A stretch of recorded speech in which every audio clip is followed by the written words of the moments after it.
Hey, good evening, everybody. Welcome to the Environmental Protection Committee meeting. I'm Alice Blank, and we're going to start with a review by Laura Dodge, President of Excel Environmental, on the 250 Water Street Brownfield Cleanup Program. So welcome, Laura, and thank you. Thank you. Take it away. All right, thank you. Can everybody hear me okay? Yes. Okay, so, oops, excuse me. That's my, hold on one second.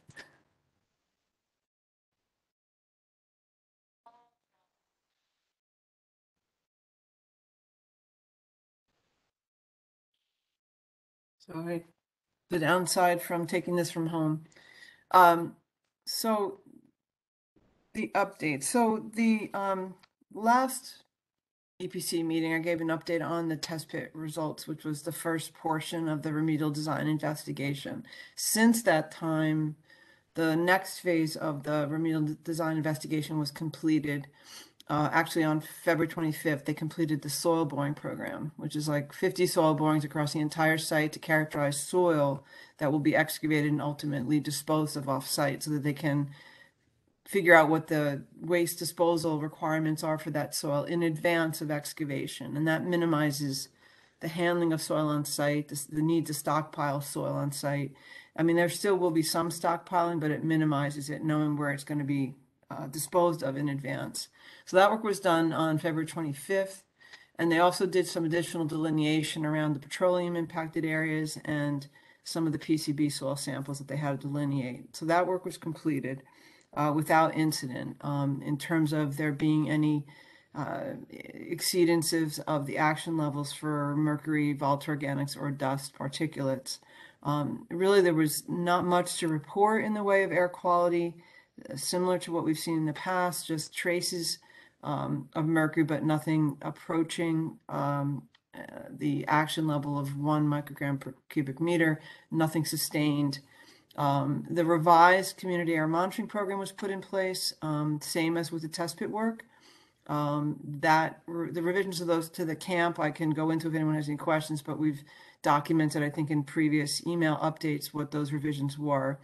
The revised camp will also be picked up in the full-scale remedial action work plan implementation. So the camp will be revised as it was for the test pits. Those same revisions will be carried forward. So the data from the waste characterization were soil analyses, and those have been coming in. Langen, I think, has most of those results. They're going to be preparing 2 reports. One is a remedial design investigation report on the test pit investigation, which will address the camp for the remedial action full scale, which again will include all the revisions to the camp that were made for the remedial design investigation. And there will also be the addition of a second Jerome J505 meter, in addition to the one that's been used to supplement the stationary camps. That was a request from DEC that will be carried forward into the full remedial action. So there'll be 2 J505s for the handheld, more sensitive instruments to be used during the full-scale excavation. The second report, that report's due out, I think, at the end of this month. The second remedial design investigation report will be on the soil sampling that was conducted for the waste characterization borings and the delineation borings. That's expected the first week in April. There is an updated remedial action schedule to sort of put together the pieces of when things will be done. My understanding from Langen, the consultant for HHC, is that draft has been sent to the agencies. They expect to get comments, and hopefully we'll see a copy of the updated schedule sometime this week or next week. What we do know is that the next, Howard Hughes is committed to not starting the excavation of mercury impacted soil until after schools are closed for the 2022 school year. So late June would be the earliest that they would initiate soil excavation for the full-scale remedial action, which would be focused on the hotspots for mercury impacted soil first. And then following that would be the rest of what they have to excavate, the underground storage tanks, petroleum impacted soil, and then historic fill. So that work will not start until after school is over, which I think is significant because we had asked for that. It was something that was discussed months ago, and I always felt that it was doable. And I think based on timing, it seems like, it will be. In the interim, there is some field work that's already been scheduled that relates to the building construction. And so Howard Hughes is applying for the 421A tax abatement for the affordable housing component of the development. And as such, they need to complete an initial phase of foundation work, the structural foundation for the building, by June 15th of 2022. So they will initiate one pile cluster in the southwest corner of the site, corner of Water Street and Beekman, which will include 4 drilled piers or piles and a pile cap for those piles. And that will be an excavation that will be after operations in the parking lot cease, which is anticipated to be April 15th of this year, 2022. There will no longer be the parking lot operations. Those will be permanently ceased. There'll be a construction fence installed around the area where the first foundation work will be started. It's not clear whether or not the construction fence will be around the entire property, or it'll just be in the corner, the southwestern corner, or basically the entire southern corner, for lack of a better way of putting it, I guess, Beekman, Pearl to Water Street, to quadrant that off. I think they're still working out that detail. The construction fence will be in accordance with DOB requirements. It'll be 8 feet high. It'll be a solid fence. There can't be no one, you won't be able to see through it. That initial foundation work involves excavation down to various depths that are going to be detailed in more detail than we have right now, but generally speaking, it'll be an excavation of about 8 feet deep. The 13-inch diameter piles will then be installed. There'll be 4 in the cluster. Those go down.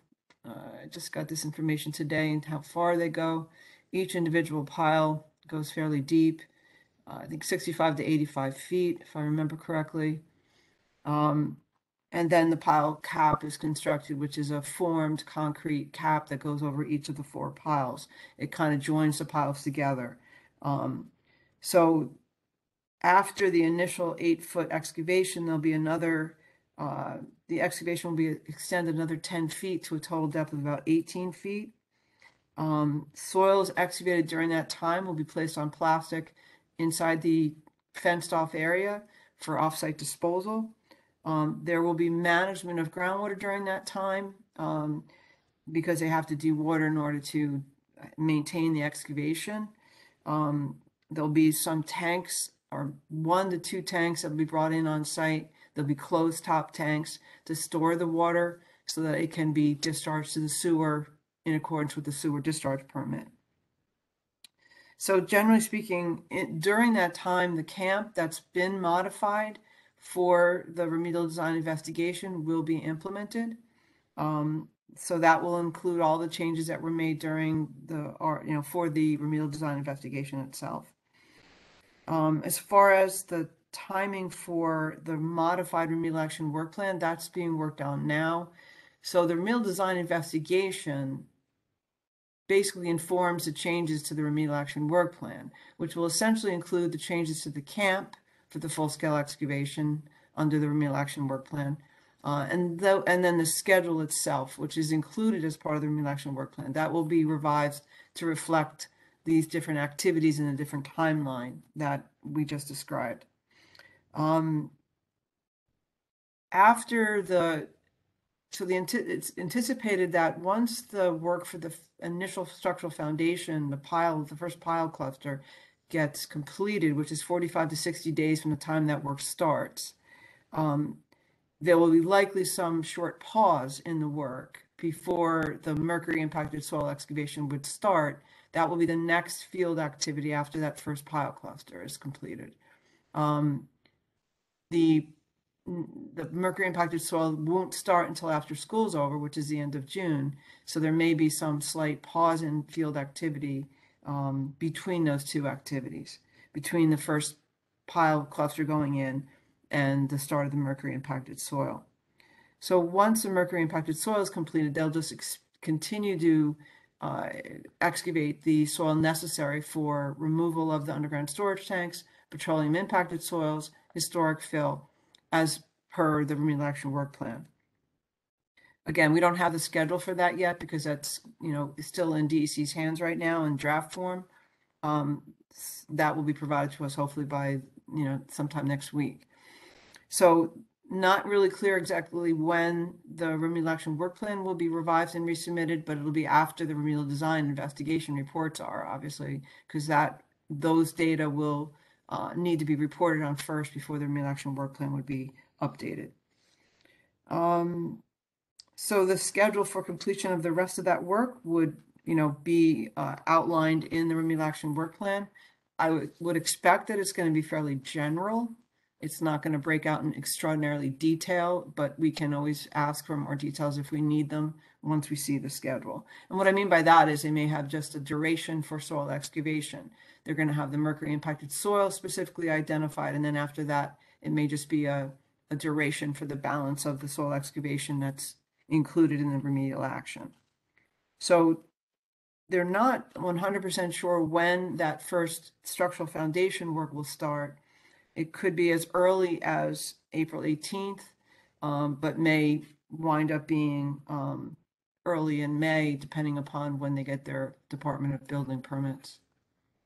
So essentially right now, that's where we stand. We're going to be seeing an updated remedial action work plan schedule, followed by the remedial design investigation report on the test pit investigation, which will have the camp changes for the full-scale remediation, which we know will be what was implemented during the remedial design investigation based on my conversations with Langen and DEC. And then we'll get the report, the remedial design investigation report on the soil investigation. And those are the two documents that we're anticipating next. And then after that, there'll be the revised remedial action work plan. But again, that will only be the camp and the schedule, essentially, that will be revised. We would have already seen the two of those things prior to seeing the remedial action work plan itself. So in a nutshell, drums on site that were stored from the performance of the test pit work and the soil boring program that finished in February, those should be taken off site within the next 2 weeks. Hopefully there might be 1 or 2 remaining because of sampling requirements. Just got that update today, but the majority of the drums will be removed within the next 2 weeks, week to 2 weeks. So that's basically it. Wow, that's a lot of information. Thanks a lot, Laura.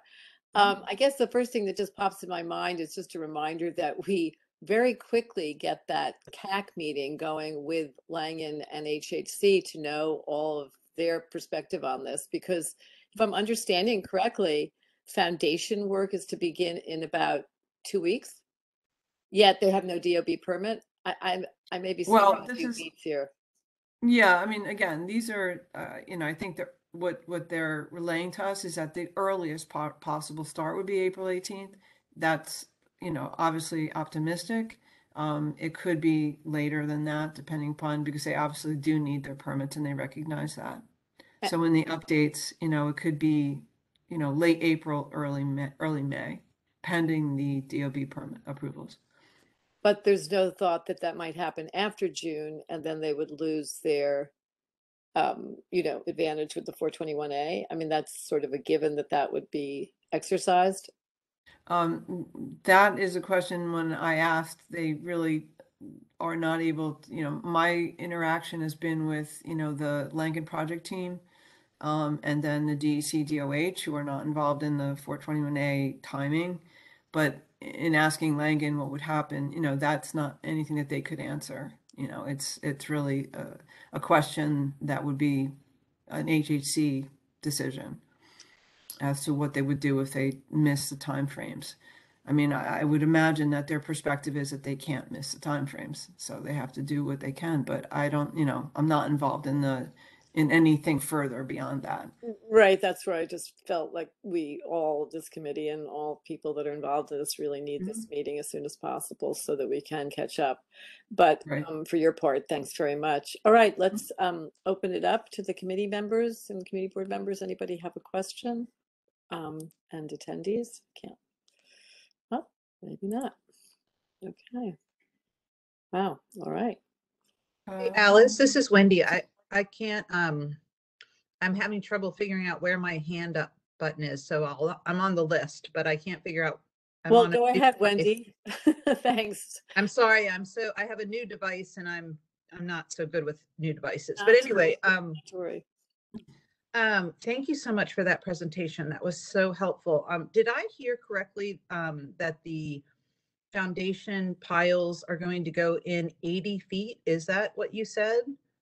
Let me just look at the update that I have here, so I'm being accurate in the information. Hold on 1 second.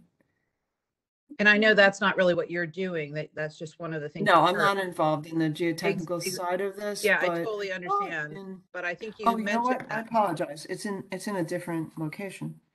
1 second. You had said 65 to 85 feet. That's what you. Yeah, 1 second. Yeah, the piles will be installed to a depth of about 65 feet below the proposed cellar grade, which is a total of about 80 to 85 feet below the existing ground surface. And is that like a pile driver? I mean, you guys who do construction, that's what that is, right? It's a pile driver. Yeah, they'll have a pile rig that'll be used to install those, and it's a combination of drilling and driving. So I think these are, grouted piles, so there'll basically be, a combination of techniques used to advance them. And that will happen when school's still in session, if it starts as early as April 18th. Correct. And that work would be going on. Yeah, and that is when we go back to the days of 234. And I, at this point, I wish we also had a lot of people from the Youth and Ed Committee here from the past.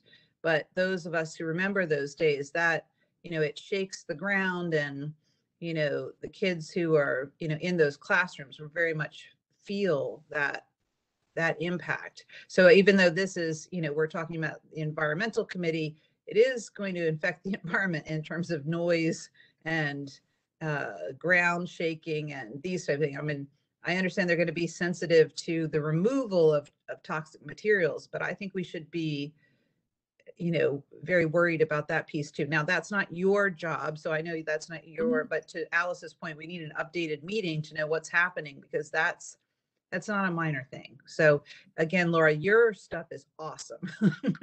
But just kind of raising this to the committee as a whole. So Alice, it's on the money. Yeah, we've reached out, Wendy and all, to the various players. Diana's very much on it, and we're hopeful to hear from them very soon. And there's no question that it's very, very urgent we have the meeting. I couldn't agree more. Yeah, thank you, Laura. Your update was terrific. Thank you. Thank you. You're welcome. Again, just to be clear, these are not driven piles, so they're not like timber or steel driven piles. They're drilled, but there will be obviously a rig used to do that and to advance them.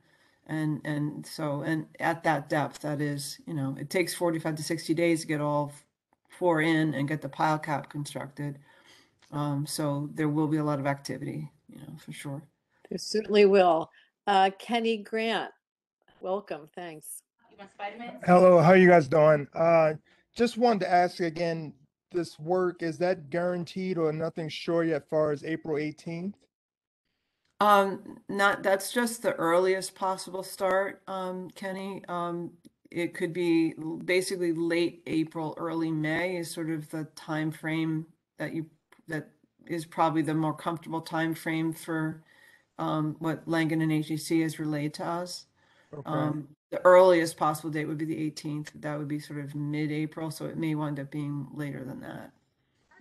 And I guess when it starts, whenever it starts at the earliest, or when it happens, will it be a pretty consistent work for the next 4 to 6 months, or? Good question. 45 to 60 days is the estimated time frame that we've been given for that initial set of piles and the pile cap to be constructed, and then that work will stop. temporarily. That first initial foundation work will stop, and the mercury impacted excavation, the excavation of mercury impacted soil will be the next field activity, and that will not start until after schools are out at the end of June. And the remediation in terms of the excavation of additional soil will proceed after the mercury impacted soil is completed. We don't have the remedial action schedule yet, so we don't know exactly how long that entire excavation activity beyond the mercury impacted soil will be. We don't know what the duration for the mercury impacted soil will be yet. But there will be foundation work that will also need to still be completed.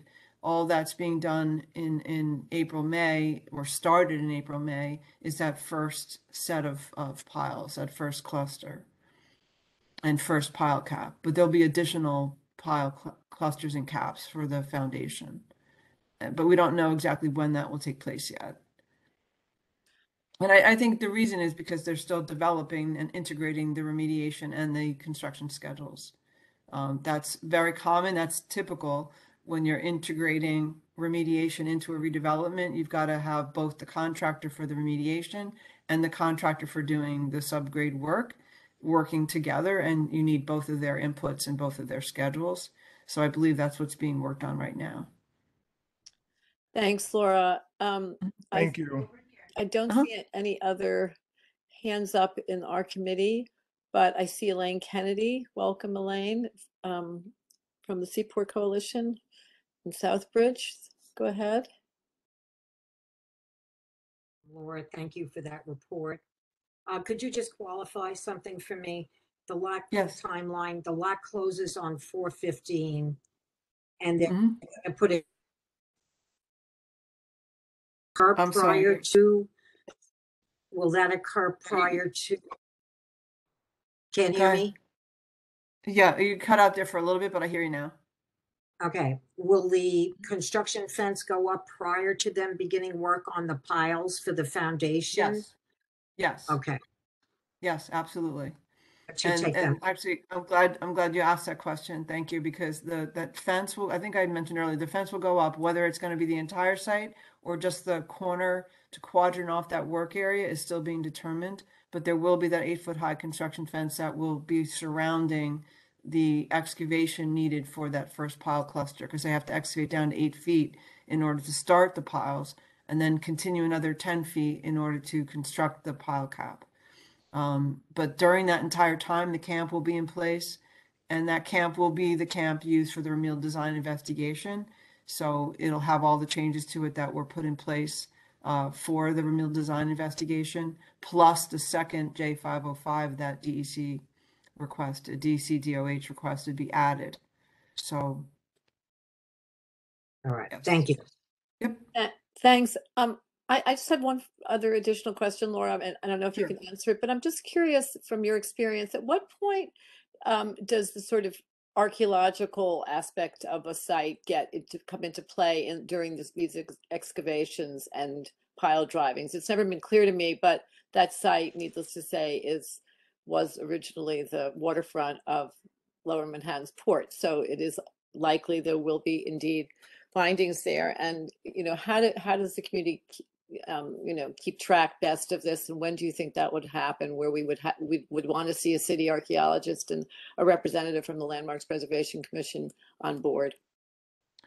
I think that's isn't that part of the approvals process? I mean, if there's going to be a need for that, I would imagine that would have to be worked out in advance of the work starting. But if something is encountered while they're excavating, I guess they're required to stop, right? I don't, that's not my area. Correct. And I'm just wondering, at this point, would this be a potential point where something could be found at an 8-foot excavation for these 4 piles? Until we see a little bit more detail, because I haven't seen any plans or any of that. I mean, I would imagine that the dimensions of the excavation would be large enough for them to be able to see something.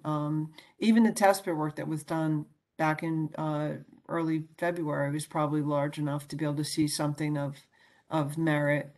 But, nothing was found there, I think, of significance. It was mostly debris. But But I would think that this would be an excavation that potentially could encounter something. Thanks I mean, very it's much. hard for me to say. You know. Of course. Thanks. Is there anybody else with questions or comments? Otherwise, we'll let Laura go, but we will certainly be following up, hopefully very soon on, you know, a more comprehensive understanding of what this means in terms of timing and, you know, impacts. Okay, looks All right. good. So we're going to move on to the second item on our agenda, which is the Lower Manhattan Coastal Resiliency, the battery review and update. And this will be presented by Greg Sprick from Stantec and Amy Seek, landscape architect from Stantec. And I think Jordan Salinger is with us as well. I think he is. Anyway, welcome all and thanks. I guess Greg and Amy, take it away and welcome. Thank you. And I'm going to say goodbye. Hi, thank you. Welcome. Laura, I'm remiss not to say thank you and goodbye. No, it's okay. Everyone's very eager to get going here. Not a Thanks so problem. much for your time Okay, and great. extraordinary Absolutely. review. We all Right. really appreciate it. Thanks. All right, take care, everybody. Okay, go ahead, Greg. Do we have Jordan or Jennifer to open us up from EDC or NOR? Greg, I don't see either of them on yet. Okay.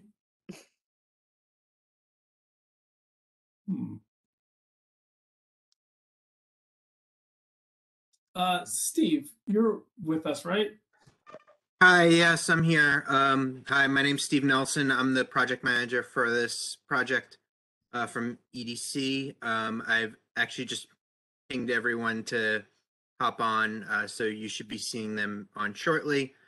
You know, we're coming here to you tonight to update you on our design and some new elements that we've taken into account for further protection. So I'm going to pass it off to Greg and Amy right now, and then we will be happy to answer any questions after the presentation.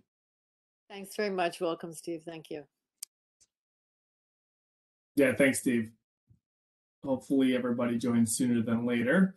But yes, we're excited to be here tonight. As we have up on the screen, we have a brief agenda focusing on the parts of the project that have developed most substantially since we last met in September.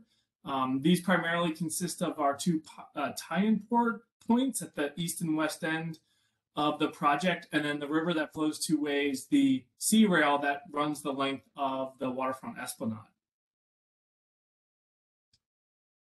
My name is Greg Spritch. I'm the project manager. I'm also a civil engineer with Stantec, and joined with me is Amy Seek, our lead landscape architect. And just to reorient everyone, I'll cover the project overview, and Amy will handle the meat of our presentation, our design updates. So many of you are familiar with this graphic, but just to reiterate, the battery project fits into the LMCR initiative. It includes these projects shown on the screen, which all share the common goal of protecting Lower Manhattan from coastal flooding and climate change impacts. We are talking about the battery here today. It's the tip of Manhattan, and we are specifically the 0.33 miles of that lower tip. And so the battery wharf is in serious condition, and many areas are closed due to safety concerns right now. And since this wharf has to be reconstructed, we're raising this wharf to protect the park from sea level rise inundation. And one of our primary objectives, as you can see in this boundary line, is to confine our limit of work as best as possible to the wharf reconstruction itself. Prioritizing keeping that footprint as narrow as possible will minimize as many disturbances as possible to the park's amenities, monuments, and trees. Yeah. Here's a handful of our other project goals. A few worth noting: we're preparing for climate change. We are supporting current site uses. That goes along with what I was saying about minimizing the wharf and construction footprint. Preserving the character of the park. That goes with the existing trees, the plantings, the landmark structures, and views.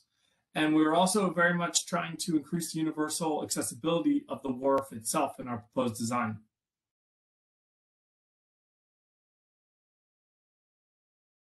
So as part of that overall Lower Manhattan Resiliency Initiative, we are coordinating with the adjacent projects. To the northwest is the South Battery Park City Resiliency Project, and to our southeast is the FIDI Seaport Resilience Master Plan. Our project specifically is the design parameter is for 2100 sea level rise. That's shown in green, the elevation 11. That ties into the South Battery Park's Resiliency Project shown in pink at Pier A Plaza. And then on the southeastern side, that elevation 11 will tie into the future projects that come out of the master plan. Amy, take away the design updates. Okay. So here we're showing just the big picture. It's hard to read any level of detail here, but just to say, we are going to talk about the Pier A tie-in and the East End tie-in. And I just wanted to note a couple of things that are visible at this scale, which is that we have finalized slip design and location. So for the 5 slips that are coming in, as well as it's possible to see here that in the current site, the wharf is blocked off by access to the for the secure queues accessing the vessels going on statue cruises to the Statue of Liberty. And in our current proposed design, we have optimized those standoff zones, allowing for circulation on the wharf itself with those secure lines. But going into detail on the East End tie-in, the intention of the East End tie-in, similar to Pier A, is to bring that plus 11 elevation that Greg mentioned around to the east end of the park to seal the park from sea level rise, with the same level of protections that are being provided on the west side and the wharf itself. And the topographic condition along the east end is visible here, where the lowest elevations are shown in reds and oranges and the higher elevations are shown in green. So you can see that the adjacent streets sit low, the View restaurant is sitting low, and then there's this corridor along the front, just behind the elevated wharf that is low, connecting to Castle Clinton. And that low area is the main area that we want to provide prioritized protection for, because there's the Bosque itself, there's the cafe, the fountain that we want to be able to protect in this area. There are 2 breach points at the waterfront where the water can come into the battery. One is at the street beyond the extent of our project, and one is at the Coast Guard building. Looking at sea level rise for our design year, we can see that the tidal fluctuation will enter the battery through those points, but is not expected to enter significantly into the battery. But higher level storms, even today, would enter into the battery without that protection. So the alignment that we selected comes up along the east side of the View, the west side of the View restaurant, and protects the park from that risk without loss of trees or significant disruption to the function of the View restaurant. And any needed protections for the View would be dealt with through the concessionaire. So existing site photos show that west side of the View has a kind of broad area for integrating an intervention. And then as you move up towards the carousel, the grade is quite high, so there's not a need for intervention up here. The design in more detail is shown here on the right, with the existing shown on the left. The plus 11 elevation, so this whole wharf is elevated to our design elevation at plus 11, then that 11 protection comes down a sloped pathway and meets grade at the View restaurant. And then this wall carries those protections into a ramp. So this pathway goes up and over the flood elevation and then back down into the bosque to existing grade here. Those protections continue up in a low wall along this planter. So our goal here and what we've achieved is not to disrupt any trees. So no trees are lost in this proposal, and also not to have too much disturbance to the way that the View is functioning today. And let's see, we have an additional ramp going perpendicular to the waterfront here, meant to access the restaurant terraces, and then a vehicular ramp along this far east side. This will be vehicular as well as pedestrian, but there's a gate protecting vehicular access or controlling vehicular access.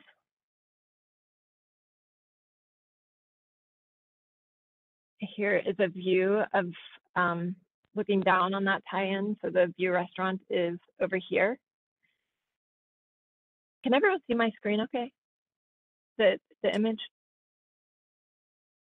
Well, yes, It's except a right little now gray. There we go. It's there. Okay. I'm getting some error messages that there's some obstructions to the view. There wasn't before, and it looks like now it just there is. moved. And it looks like it just cleared. I'm sorry, so you can see it now? Yes. Yeah, okay. Okay, just let me know, please, if there's a problem. So here you can see the View restaurant is over to the right. That ramp that will be accessing the restaurant terraces is shown here. The low wall that emerges carrying the design flood elevation is shown here, kind of emerging as the slope goes down. And then these steps step down to the existing grade of the bosque. And so the bosque is here. You can't quite see the ramp that comes up and over and enters into the bosque here. Another view of the same general location, but from the ground, showing where you would enter into that east end tie-in path. And a view from within the bosque looking up to the elevated wharf with those stairs, the Gardens of Remembrance stairs. And you can see along this ridge line, the sort of elevation, that design flood elevation coming back. And here we're standing on the corridor with the view to our left, the View restaurant to our left. And you see up the corridor, so the slightly sloped pathway up to the wharf. And then this is that ramp that goes up and over the design flood elevation and back down into the bosque. So there are some changes to circulation that are caused by this scheme. So here we have this major pathway, the very broad pathway going alongside the View. We still have that pathway, but what we lose is this one connection that goes directly into the bosque from that major pathway. Because we're pulling that high grade in, we cut off that path. So that's a loss. Otherwise, we maintain the major gestures of the circulation, and something that was important was keeping the sense of the boundaries of this garden in the bosque, making it feel contained in the same way, the same sense of interiority there. Okay, going on to Pier A. The previous scheme that you saw was this. So we were showing that plus 11 elevation coming in along the tops of a stepped seating area connecting the wharf to the upper terrace of the Pier A Plaza. As we began developing this scheme further, we became concerned about a couple of things. One was circulation, just the degree of cutting off circulation from the existing where there are a number of connections to Pier A from the Korean Memorial area. We worried about cutting off that circulation, particularly with the congestion that exists down here with the access to the boats.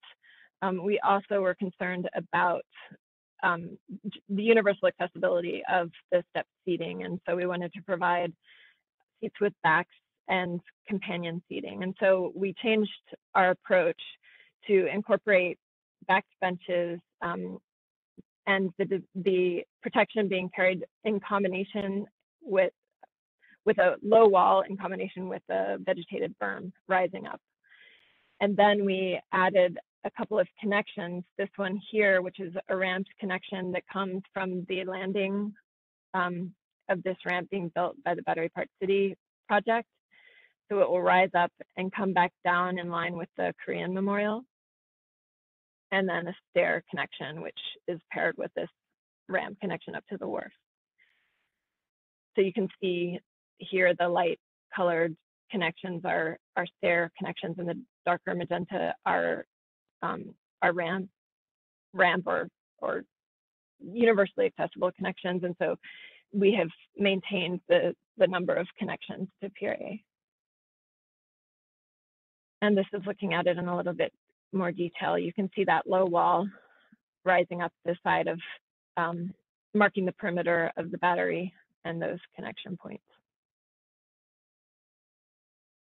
And here again, a little bit more clearly, the berm carrying the protections and looking from the ground at those connections and the benches and where they meet the Battery Park City project on this side of the ramp. And this is looking down that vehicular ramp with the battery all along the left. And this is that new entrance connection. And this is the Battery Park City project. Then going on to the river that flows two ways, we looked at the existing condition, looked at kind of the detail of the way that the panels are arranged and the distance between the panels, and looked at a number of different approaches. And basically we are maintaining that center bollard with a panel to each side. And then our goal is to reuse the wood top rail. But we're changing the spacing slightly. Rather than starting with a single panel all the way down at Pier A, our first panel will begin on just between slips 3 and 4, and they'll be grouped in groups about 27 feet apart between each bollard, and that's a change from the around 50 feet distance between each one, and they will be only contained on the part of the sea rail that is closest to the water. So with our new slips, we have a good bit of sea rail that's going inland around the slips. We will only have the panels along the actual waterfront. And the reason for that is that part of the concept of the panels is looking through the panel to the water. And some advantages of this approach that we can see are that the panels being grouped close together and being very accessible will make them read more as a single piece. And this gives Castle Clinton space. And while the National Park Service is operating out of this location, it will maintain the accessibility of all the artworks for people to see. And then at the end, it's just a little bit of a detail that the artworks will occupy the tail end of one of the slips. So they'll just be inset a little bit more than the adjacent panels. Greg, do you want to speak to project timeline? Yeah, sure. So right now, we wanted to come here today to present primarily the Pier A and East End tie-in updates. And along with that would be as part of as part of this meeting, we'd be submitting our PDC amended preliminary submission. The piece, the rest of the design is moving forward steadily. We're approaching our 75% submission. And we are looking to complete design in September of this year. And there would be the bidding and procurement process thereafter, and hopefully construction starting in 2023.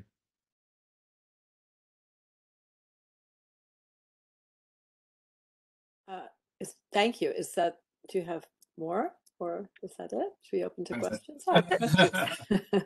Okay, thanks very much. I just want to alert everyone that Diana Sweetai, our Director of Planning, has wisely put up in the chat a resolution that we wrote this past September on the battery designs, in case all of us need a refresher. That's where you'll find it. And I want to open it up for questions from any of the community board members, Environmental Protection Committee members first. Okay, that's a record breaker. No questions from anyone. Well, I have some. So I'm Alice. I'll put me on the question. This is Wendy again. Okay, Wendy. I was searching still for the hand up and I couldn't find it. I'm so sorry. Okay, not a problem. Again, please go ahead. Feel free. So thank you for the presentation. I think that's, that was really helpful. It sounds like this is out of the scope of the project, but I couldn't help but notice that the Coast Guard was going to very much be in the when you get to that slide, they're not doing so well. And I was just wondering how you are communicating with that site, and if the platform underneath is all one platform and you just don't chisel out their little piece, or are they actually separate underground? I mean, is it really a separate thing when you look at it from an engineering point of view? You just, it's like you don't fix that part, or is it really something standalone? So I guess there's pieces like, how is it engineering wise? And then the second piece of it is, are you sending them these slides as well? I mean, I'm sure they're sort of aware, but we had a separate meeting with Paul Goldstein and the Waterfronts Committee, and they didn't seem to even understand what we were talking about when we were bringing up some of these issues. And I was wondering, is that any of your purview? So thank you.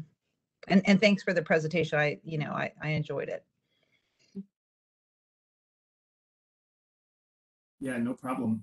I can jump in a little bit. In terms of the engineering. Sorry, Greg, I was gonna see if Jordan could answer that question.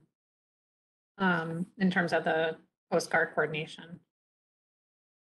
Yes, so as part of the broader FIDI Seaport Master Plan, there were a number of coordination points through that process. As you all know, just because the report is out doesn't mean the work is done there.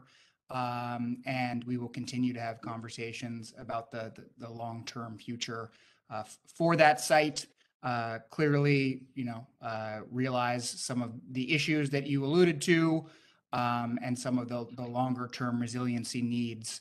And, quite frankly, for that project to succeed, there needs to be a tieback.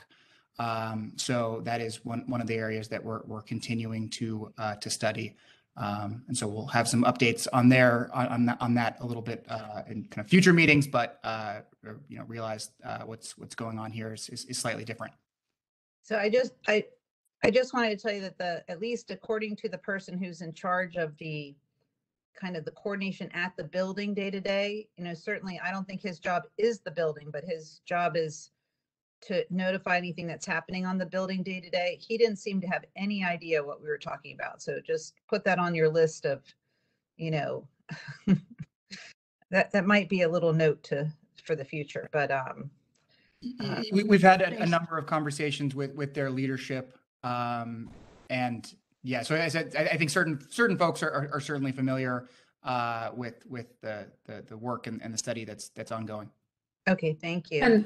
And Wendy, I'll just add that we have met with them about this project in particular, just to let them know, we're going to be working in the vicinity of their building, so they are aware. And engineering wise, is it separate or is it the same?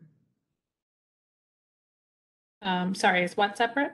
Is the platform, is the engineering of the you're going to be redoing the whole waterfront? Is that like a continuous cement pour or structural pour, or is the Coast Guard stuff completely standalone? I mean, It's a separate, yeah, it's a separate structure. The underground platforms are all different. Okay. Maybe Stan Tech could point out where the battery wharf ends. Yeah, so yeah. So I was going to jump in with this one. So they are two different structures, and our structure can be removed and reconstructed independently of the U.S. Coast Guard site, but we are coordinating that edge so that, of course, there isn't any separation or gap in the future. Okay. And then one other thing, I was actually down there walking on this beautiful, last couple days. Is there any plans to put more signage to just say, what's coming, and to, explain to people, just educate the public about their waterfront and what's coming? We were actually just discussing that recently internally. We don't have a set plan yet, but we're talking about doing some more on the ground outreach. So we'll come back to you when we have more of a plan developed. I think that's a very good idea to educate the public. Thank you. Mm-hmm. Yep. And the people who are actually visiting the. Thank you. If I could just jump in, Jordan, while you're on this topic of the Coast Guard, and that was my question too. And by the way, Wendy is co-chair of this committee, Wendy Chapman. Thanks, Wendy. That was like really key. We've spent a fair amount of time in this meeting that Wendy described talking about the site, and I guess, are you involved with the federal government in discussing the ownership of this site, or is it simply that this will remain the Coast Guard Maritime Center for many years to come, or is there some concept that this may change hands, or, can you give us anything on that? Yeah, that's a fabulously critical slide that shows just how vulnerable that site is. Well, if you go back to the East End tie-in site. But any one of those is pretty powerful as to how compromised that site is. And I guess, so that one question is, where are you, if anywhere, with discussions as to what would become of the site? And we spoke of most recently last week about the sort of wasted space of having placard parking of what's arguably probably the best view in New York City at the edge of the harbor in front of the Coast Guard building. And, I think it just seems like we all believe that that's a tremendous sort of waste of space at this point. And so I just wonder if there's any discussion about just kind of interim solutions to this area, both in terms of resiliency and just usability. And then second, do the plans that you've shown us, it's a little hard for me to discern, allow for access or flexibility to actually go around the entire front at some point of the battery all the way to FIDI at some point in the future? Do these plans, where I see you have a ramp and it looked like there was car access, would that eventually, will that eventually be something that could potentially be open to the public to walk on? So I guess I can take the first piece of that, characterizing the extent of conversations with the Coast Guard. I would say generally, in the preliminary stages, if you will.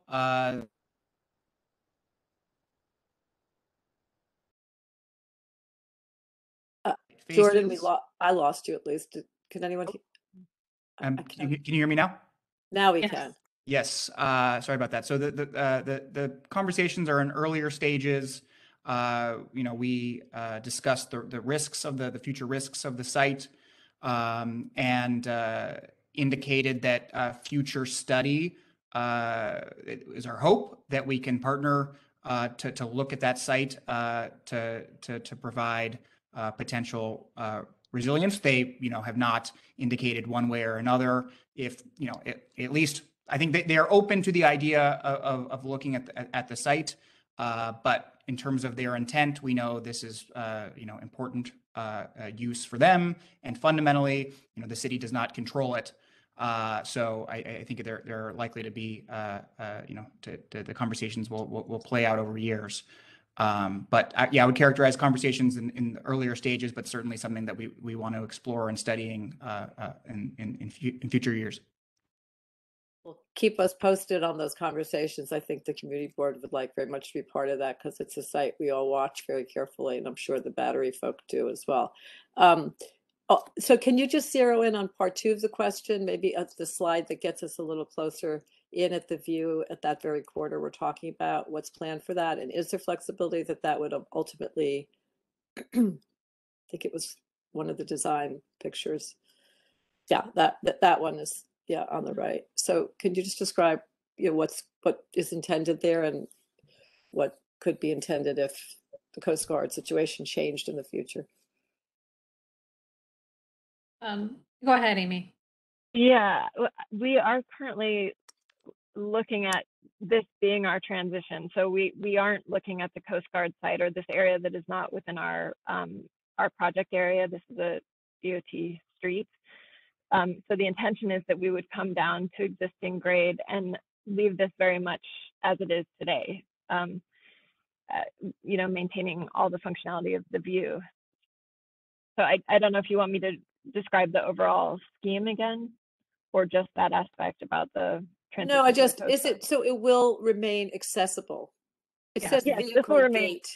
I see something that's, so will people be able to walk on that, or is that just for cars? Yes. This is people and cars. So there's just a vehicular gate to keep vehicles from coming up here regularly, but people can pass freely. There's a gap in the gate. So people can pass freely back down to this area and through all of this. So there's no additional restrictions to pedestrian use. Okay, thanks. And could you talk just another sort of major focus of this community board, which appeared in our earlier resolution, was the use of the national, park security tent, and the hope that might be removed and relocated. Is there any further conversation about that or movement towards that wish? Alice, I'll let you know, we are accommodating the tent to go back in its original location in our design, because we don't have any further information yet on a permanent location for the tent. So so that our design can proceed and we make sure that the wharf is replaced in a timely manner, we're accounting for the weight of the tent in our structure. And does Pier 25 enter into the conversation at all in terms of that suggestion that be used as a site for the ferries and such? Or is that... I'm not familiar with that proposal. I don't know if anyone else from the team. You mean Pier A, Alice? I'm terribly sorry. PRA. No wonder why you're not. Okay. You're not familiar with it. It doesn't exist. Okay. Yeah. PRA. Again, it's not necessarily up to this project team to look at that relocation. I know NPS is looking at all different options, but just so that we can make sure that the wharf can be replaced in a timely manner due to its deteriorated condition. We've just accommodated for that in the structure. Would these plans allow if things did move over to Pier A and the control happened over there, would these plans allow for that to be accessed from Pier A? In other words, could you have the security tent For them to have the security access at Yeah. Pier, security screening at Pier A, and then the slips. Yeah. Yeah, we've been coordinating with National Park Service, so they're familiar with the layout and they're taking all of that into consideration. So that's a yes, it could be made to work. I'm not going to commit to that because it's National Park Service decision, but you know, they're aware of the layout of the slips, and we've been working with them on you know, how the security screening works and the queuing and all of that. So basically what you're saying is a security tent going into that nice pink area that's shown, you know, you're working through all of that and not necessarily the other alternative of Pier A, that, you know, you're making sure it's going to accommodate their boats that go over. And I'm assuming you're also working with other boats that traditionally have docked here, and you're making it flexible enough for all different types of boats in the future to go in there, that, you know, you're adding in, you know, as much flexibility. And Exactly. I know you had some very clever designs in terms of how to get down to the water based on the tide. I mean, those things were very clever, and, you know, hats off to the design team for really thinking that through. I'm actually curious, if Alice, you don't mind me asking another question in terms of, you know, how much, you know, solar or renewables or any of this kind of stuff, or are we, you know, doing any low energy solar or wind, or, you know, I don't know what else is in here, because obviously you want to light this up as much as possible, but, you know, is it just normal, you know, LED lights? We don't have any plans for renewables to be built into the site, but we have been focusing on the energy consumption of the construction project and looking where we can reduce that. I mean, is that something that you could think about, some solar or anything like that, or is it just not, you know, sufficient in terms of standing up to the salt water? Is that the reason you don't do it? I'll let see if Parks has anything to say about that for their. I mean, the lighting, right now, the lighting that we're proposing are DOT standard lights that exist within the park now. I'm not sure if DOT has like a solar powered version. I mean, I just kind of feel like, you know, across the way at Governor's Island, we're supposed to be putting a new climate center, you know, that the city's all excited about, and they're putting bids out to everyone. And, you know, since you're literally just doing this almost in the same time frame, that at least something could be innovative instead of just, you know, I mean, I love the construction, you know, if you're trying to save energy, but in terms of having something there that you can say, oh, well, New York City is changing for the better. I mean, I agree. You can't do some of the big lights there, but I'm assuming there could be something incorporated, but, you know, I don't know. I just feel like we need to keep asking that question. So, and I hope all of the things that we're buying are not coming from, you know, far away. I hope we're buying local and it's not being shipped from halfway around the world, but I don't know if you pay attention to that kind of stuff either. Well, actually, a big part of our plan is to reuse materials directly on site. And I did hear that, and that was wonderful. Thank you. Yeah. Okay. Thank you.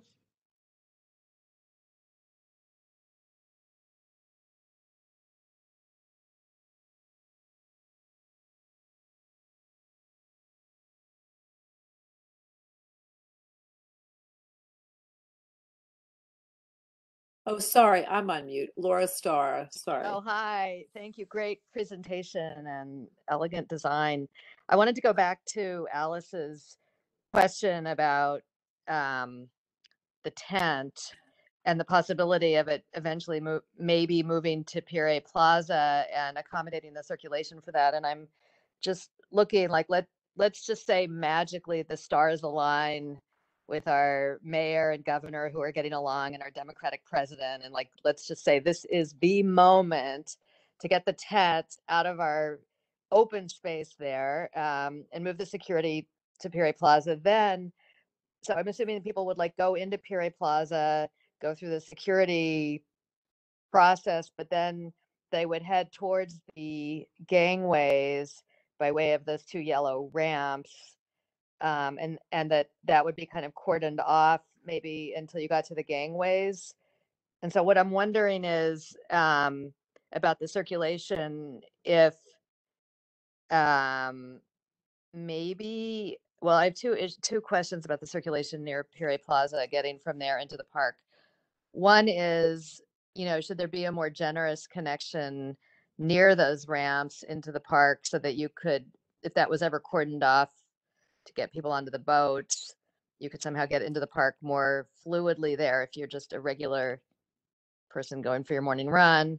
And then the other, that little ramp going from the amphitheater steps towards the Korean Memorial. I mean, I think it would be more generous to have that ramp like flow into the ramp that goes more towards the oval, as opposed to emphasizing this like kind of dog leg into the Korean Memorial, which is, it's a kind of just, it's like, it's not so integral into the park, that memorial.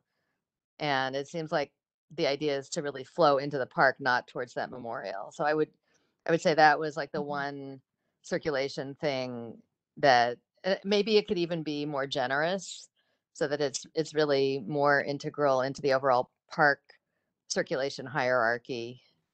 And then the other circulation thing is minor, but at the other end, at the part of the Bosque near the restaurant, is there any way to make that feel more generous, that connection? It seems like it's kind of a shame to kind of lose the curvilinear generosity that's been there. I don't know if there's a way to make that, like the LA, less formal, maybe have a little sweep to it, and then the entrance into the Bosque somehow a little more swoopy. I know you're operating with a lot of constraints there, and trees, and you're trying to preserve green and stuff. But anyway, those are my comments. I guess really the main thing is if we could all somehow, I know the people on this call are not making the decisions about the security tent, but I do think this is like, we're not going to get a better moment to get rid of it from this location with the politicians we have right now. So this is Gigi from Government and Community Relations at EDC. I just, regarding the tent, we know that relocating the tent is a priority and something that you guys will not miss if it goes away.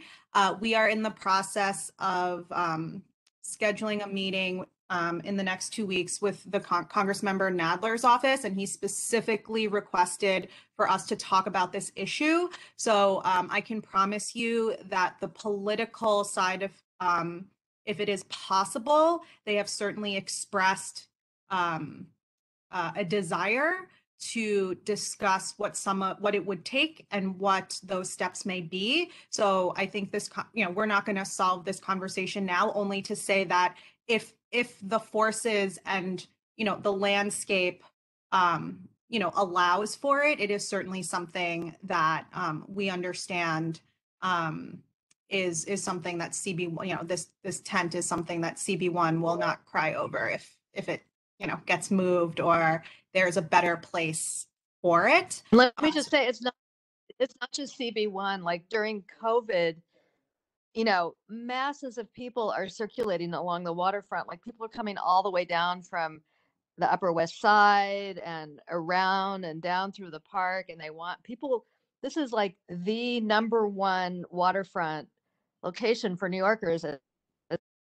So, the idea of having this ugly security tent there is a travesty. And I mean, if there's anything the community board can do besides writing a resolution to help get the political muscle to get rid of it, we would be happy to do it. I really think it's critical. Yeah, and look, I think that all of the elected share this concern. It's just that there are multiple agencies at multiple government levels that all have to work together, and lots of things have to come together for this possibility to happen, right? But we know that, yeah. But EDC will certainly do what we can to be part of the solution. We do not have we don't have any sort of preference or not preference about the tent or no tent, right? We were given you don't. I mean, you do have a preference. I mean, look, we were given a set of parameters from a lot of different agencies, come on, right? Yeah. And yeah, so we want you to lobby hard. We are going to lobby. We are going to work very closely with our agencies and our elected officials, right? I think. I hope Homeland Security shouldn't win. It should be bigger than that. Gigi, could we ask for a seat at the table? Could the community board have some representation, whether it's Tammy or Diana or one of us? Well, the meeting is not just about the tent. It is an update on this project, and it's a whole entire sort of resiliency update. Yeah, I was hoping the Coast Guard got included too. I was going to lobby for that. Yeah, but let me circle back. We're almost done confirming the date and time, and so I will definitely reach out. And I think it makes a lot of sense because we've done a lot of work. I think many of us know a lot about it, and it might be helpful. So anyway, yeah, I'm lobbying for that. And as to Wendy's point, the Coast Guard site. And it was confirmed that there's no boats. But Wendy, we got other questions, and we've got a long No, I'm list sorry. of people. So, sorry, I'm a little hot on the collar for this one. I apologize. Well, we got Coast Guard Gigi, building and tent. Thanks for agreeing to get back to us about that meeting. Thank you. Yep. And thanks for the information. Okay, Bob Schneck. And thanks, Laura. Okay, I suppose I wanted to start out by saying that this seems to me in this this whole protection of Lower Manhattan to be a kind of model project that's kind of happened with very high economy in a very compressed timeline, and really did a good job to kind of meet the criteria of this particular project. So just my first kind of question is, my impression up till now was Battery Park was supposed to flood, and then there was going to be flood protection on the other side by the road. Is this sea level rise separate from the storm surge protection?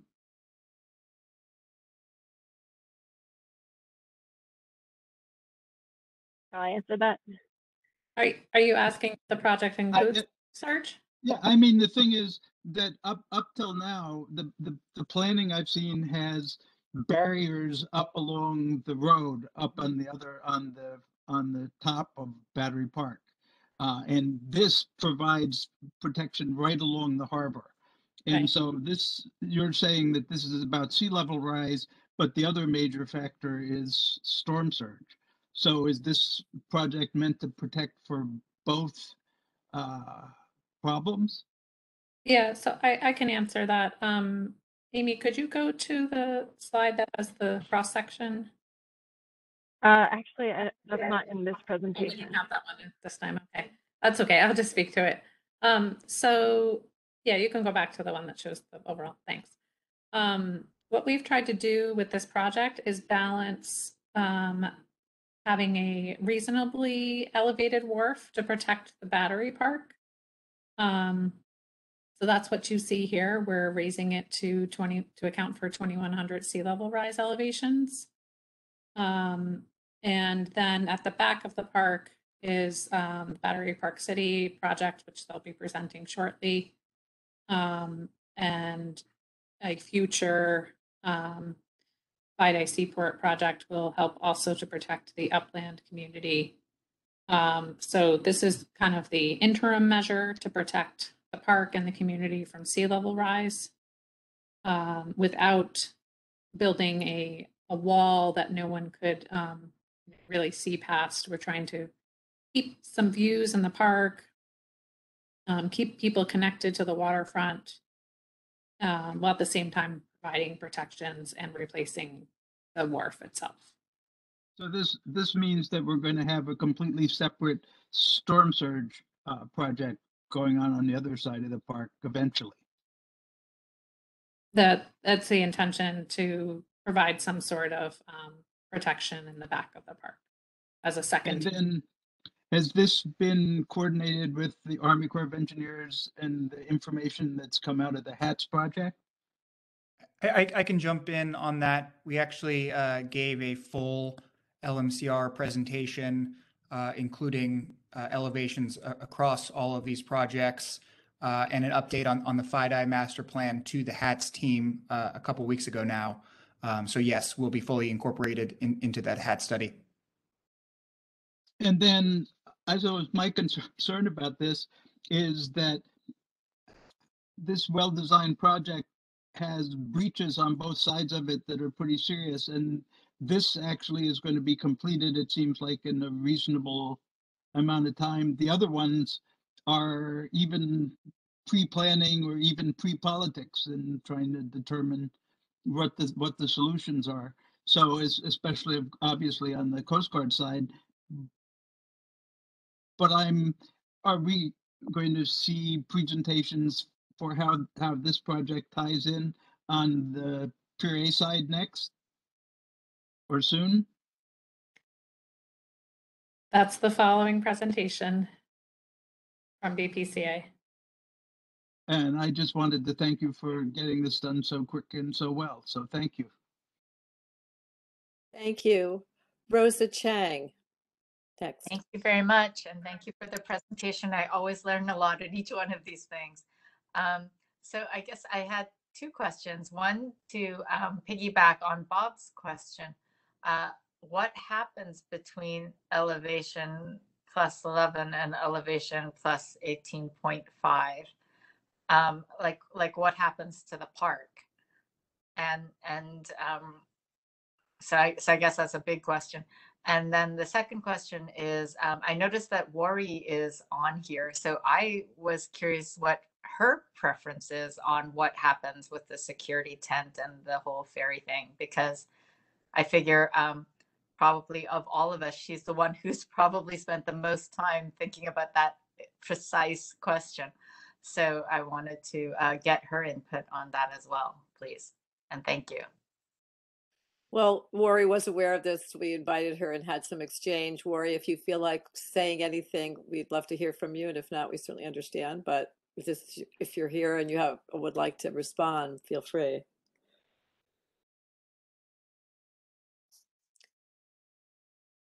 Okay. Well, and I'm not sure. I don't see Wari yet coming on, but feel free later. But perhaps the other question being answered by the team. Yep, I can cover that one. So the area within the so from the battery reconstruction, the battery wharf reconstruction to the back side of the park where there's the coastal storm surge protection, the park elevates, the existing elevation of the park elevates quite substantially. So down in the Bosque area, elevations around 8.5 or 9. And then back at Battery Place and State Street, it rises several feet to 14, 15, elevation 16. So there will be, if a storm was greater than 11, portions of the park would flood. We are installing all new drainage within the lower bounds of our park, within the areas of the Bosque and within the areas of our construction footprint that is designed for severe storms. There's also protections on that, such as tide gates to prevent any surcharging of the existing network in the lower areas of the park. But for the most part, because the grade rises so steadily, especially in the oval and in the upper bounds of the park, there is not interventions proposed in that area. Okay, and then what happens if the water breaches +11 and gets into the park? Like what happens to the park? What are we left with as a community as the ramifications of that? If it breaches the wharf frontage, but does not breach the surge protection, Yes. is that sort of your question? Yes. Well, elevation +11 does provide a significant surge protection, especially from today's storms and even some of the future storms. If it were to breach the wharf, there obviously would be flooding from that event, and it would recede as the tide recedes, like any other flooding situation. All of our, the trees and everything we're proposing are meant to be salt tolerant. We're designing our structures for flooding conditions. But of course, there would be damage and cleanup that would have to happen depending on the severity of the storm or the duration of the storm. And thank you. And what does that mean in terms of just for us as a community wanting to utilize the park? Like what would be the sort of the period of recovery time or repair time, I guess, is what I'm wondering. Rosa, I think it really depends on the size of the storm event, as Greg was saying. So there's some lower storms that, as Greg said, will be protected in the interim period, before the full sea level rise projection occurs. So, it's kind of on a case by case basis, depending on what size storm you would see. The bigger the storm, obviously, the longer it would take for the park to recover. Right. Okay, thank you. Thank you. So the last, but certainly not the least, is our former board chair and spearheader of all things resiliency, Catherine McVeigh Hughes. Welcome, Catherine.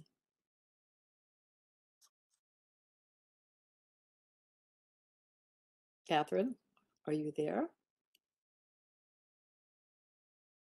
I sent Catherine an unmute request. Okay. So as long as she... And that will be our last, I think. Oh, no, we have one more from Justine. And then I think... Alice, this is Gigi. I just also have 2 other final things before we wrap up. Okay, terrific. Well, why don't you get started while we try to locate Catherine? Okay, sure. Can we just pull up the overlapping Lower Manhattan Coastal Resiliency slide in the appendix? So Alice, you had requested at one of our previous meetings to try to present a visual representation of all of the resiliency projects, sort of just back to back in timeline. So we have our first stab at that for you. We're just going to pull it up. Gigi, you want the next slide? Yes, it's just the one with all the bars. Yes, so here, is this what you were hoping for, Alice? Is this a little bit clearer? It's great, whatever you can give us. Yeah, thank you. I think that the main focus was to have an understanding of all the projects at once. And so this is a good start. Thank you. Okay, so we'll make sure you get the office gets a copy of this. And then I also just wanted to take a moment and say that we, as well as Jordan from the mayor's office of, make sure I get this right, resilience and environmental justice, we are aware of your resolution coming from the executive committee around the coordination of all of these projects and open space, which I know is something that many of the CB1 members care about, and kind of wanting to use the LMCC model. And so that is something that, you know, once it becomes the official CB1 position, we will start having those conversations internally about, you know, what it would take to, you know, put something like that into motion and sort of what it may potentially look like. So just wanted to let you know that we are listening in to all the meetings, even if we're not invited to them. That's particularly good news, Gigi. I figured you would be, and that's tremendous. You know, that would be a great step in the right direction. I mean, the more that we can coordinate all of this, I think the better off the city will be. And it's certainly not a community board one only focus, but of course, sure, this is really New York City we're talking about in the biggest way. Right. You guys have the, you know, the power of the resolution. So, and then Rosa, I owe you a phone call and I will call you tomorrow. Thank you. Okay, Catherine, are you? Yes, thank you Hi, very welcome. much. Yay. I want to thank the Lower Manhattan Coastal Resiliency Team, New York City EDC, New York City Parks, and especially the Manhattan Community Board 1, chair and co-chair and members. And I really support your efforts on making sure that the security tent and the very long queuing line is properly dealt with. They are, you know, currently the queuing line is blocking the most precious view of Lady Liberty. And we all know how precious democracy is, particularly now.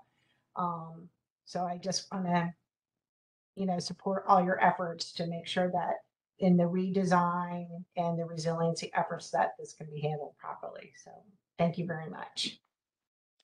Thanks a lot, Catherine. I think, Justine, you're the last of our questions. Thanks so much. I'm here, and I guess I just wanted to kind of follow up with what Rosa was asking and maybe what Bob was asking, and just summarize what I'm hearing, which is that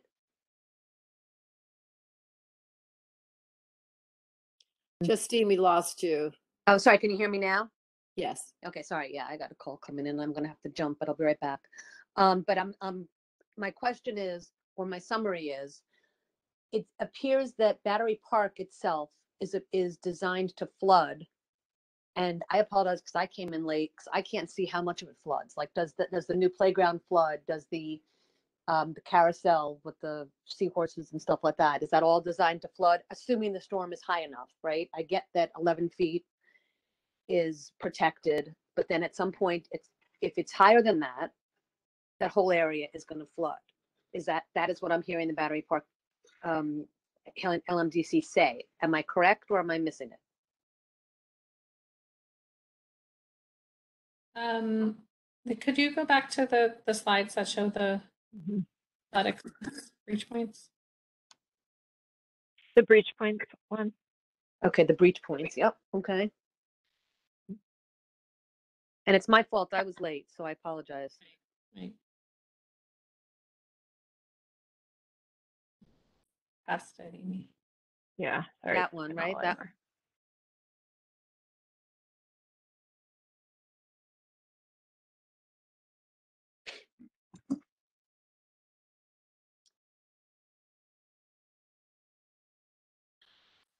The breach point by the Coast Guard Center is where you're looking, and then I'm going to say north, but it's really east of the Coast Guard Center. And so those are the areas that will flood, is what you're looking at, including that, and that's where the restaurant is, right? Yeah, the view at Battery Restaurant.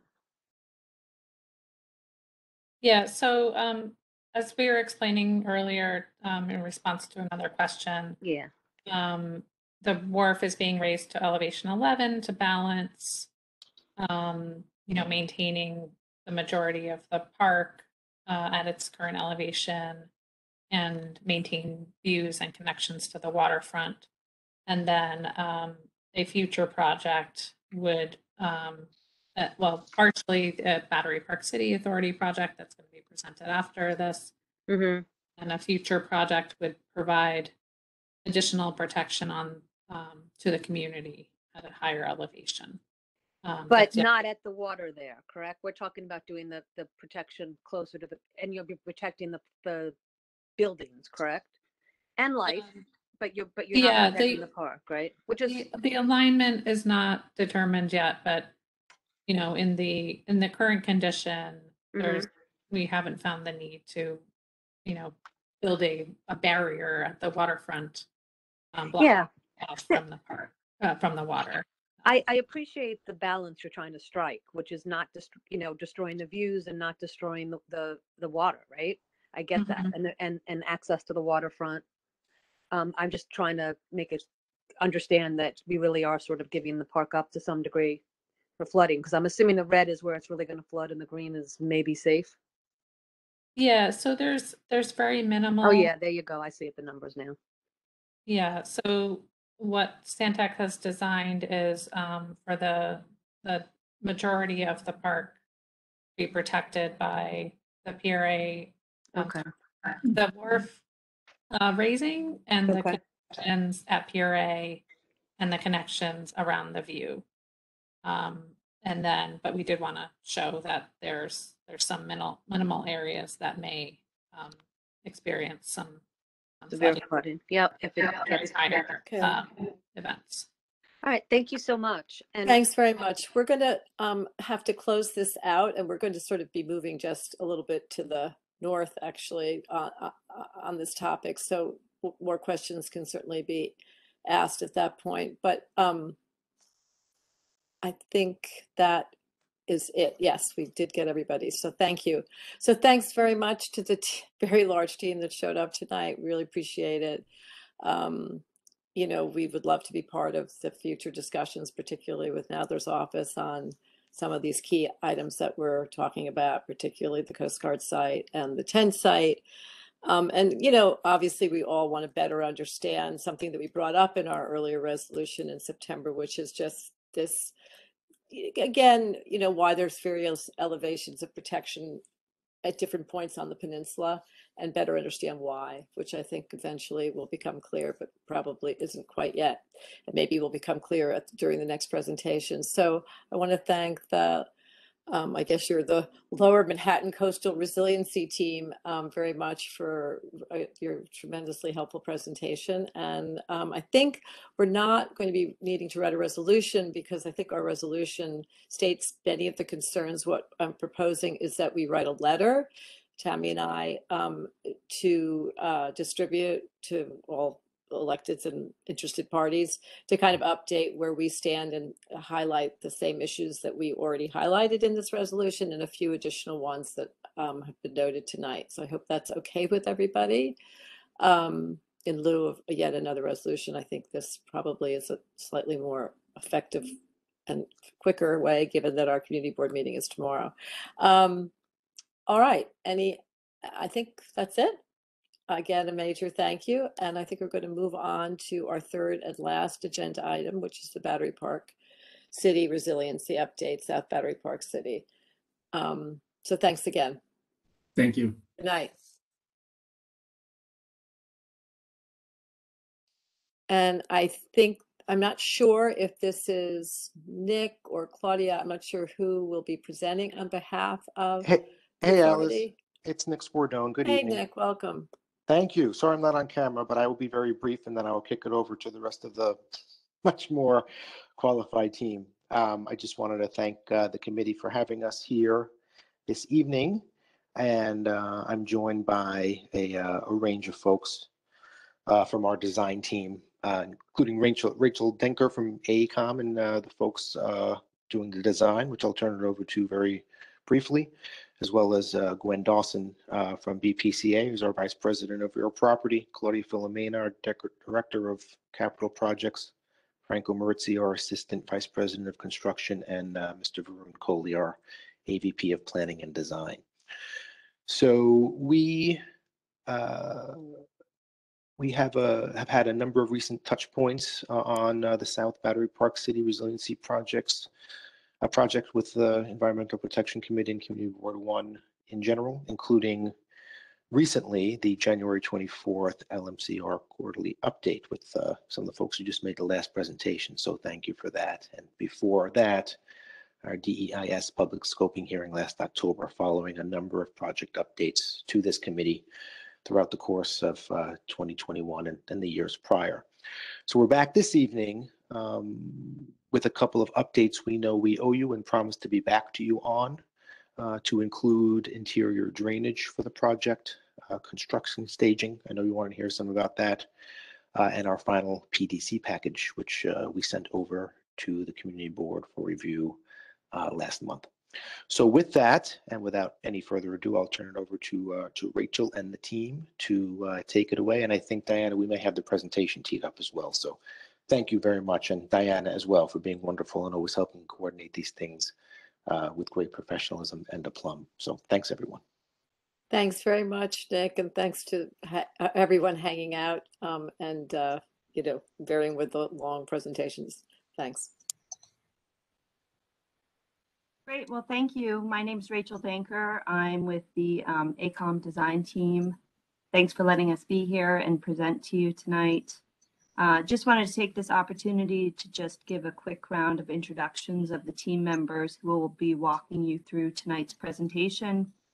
Tonight, we have from our interior drainage group, we've got Helder D. Almeida for construction staging, Laura Gray from the Lero group.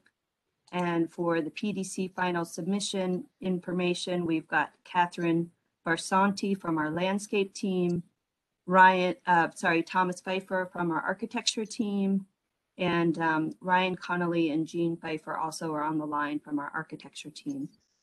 And with that, I'll go ahead and move over to Helder to start the interior drainage portion of our slides. And Katie, you have control and everything, right? Yes, I do. You guys can see the screen? Yeah. Oh, we can, but can I ask you to put it on full screen view, please? Sure.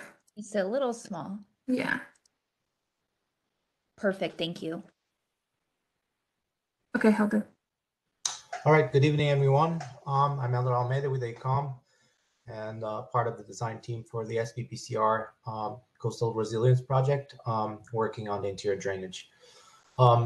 I think today we're going to touch upon the interior drainage aspects as they relate to a recent change to the previous design in terms of means and methods to isolate the interceptor sewer that crosses the project area, and that could serve as the means for surge from the adjacent unprotected areas to travel to the protected project area through that major deep interceptor sewer.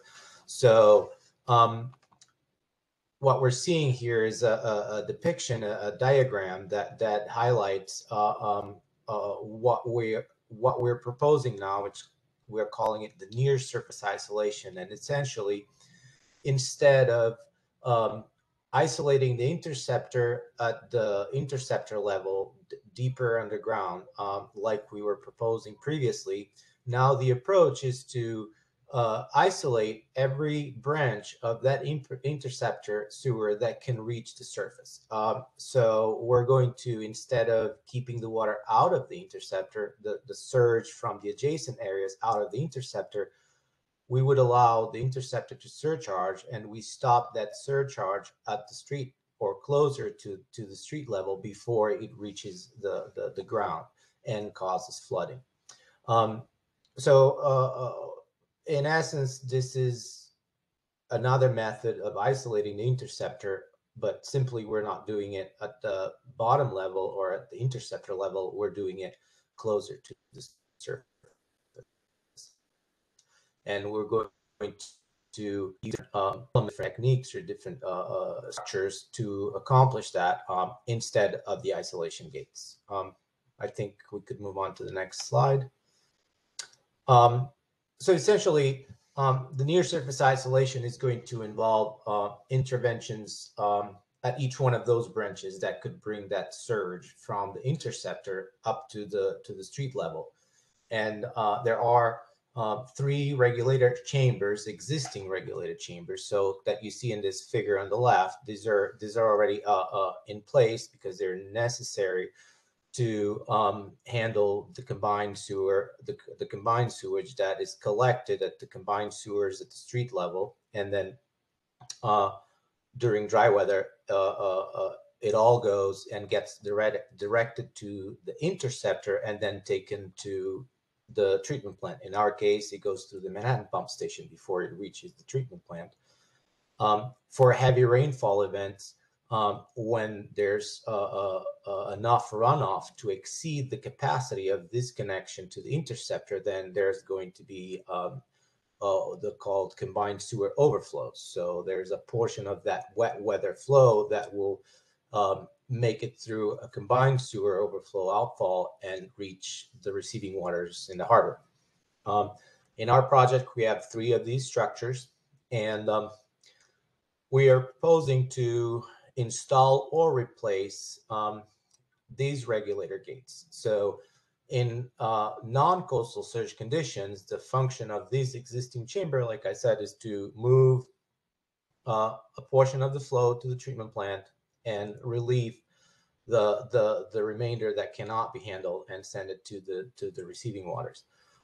During a coastal surge event, the interceptor is going to be surcharged at in the areas that are not protected by coastal resilience projects, and that surge is going to flow in the opposite direction and ultimately reach this chamber. If we didn't close the chamber here where we see that gate, then we would allow that surge to continue to propagate, go into the combined sewers, and eventually reach the street elsewhere.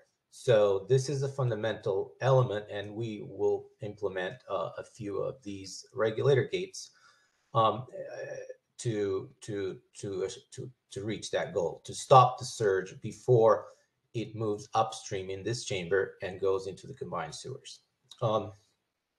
Another aspect is that this chamber is going to be subject to surcharge because we're stopping the surge with this regulator gate, but this chamber here is still subject to surcharge, and these chambers usually have access points for maintenance. So that surge could also reach the street if we were to not pressure proof any access point on the roof of these side of the chamber. So we will do that as well. And that can be achieved essentially through what we're seeing here on this image on the right. It's in a section view of essentially could be the roof of this chamber, or it could be the top of a interceptor manhole chimney. And what we are proposing to do is to install an additional lockable pressure-proof frame and cover that is properly tied into the existing structure so that it can resist the surcharge forces of the surge pushing upwards inside the structure.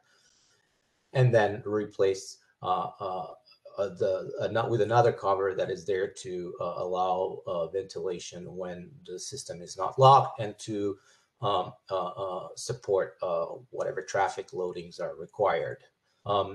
So this scheme works for either pressure proofing access points on top of this regulation chamber, or the manhole chimneys along the interceptor between these different regulators. So in the next slide, we're going to see where these things are located. So any chance we can probably zoom that up a little bit for,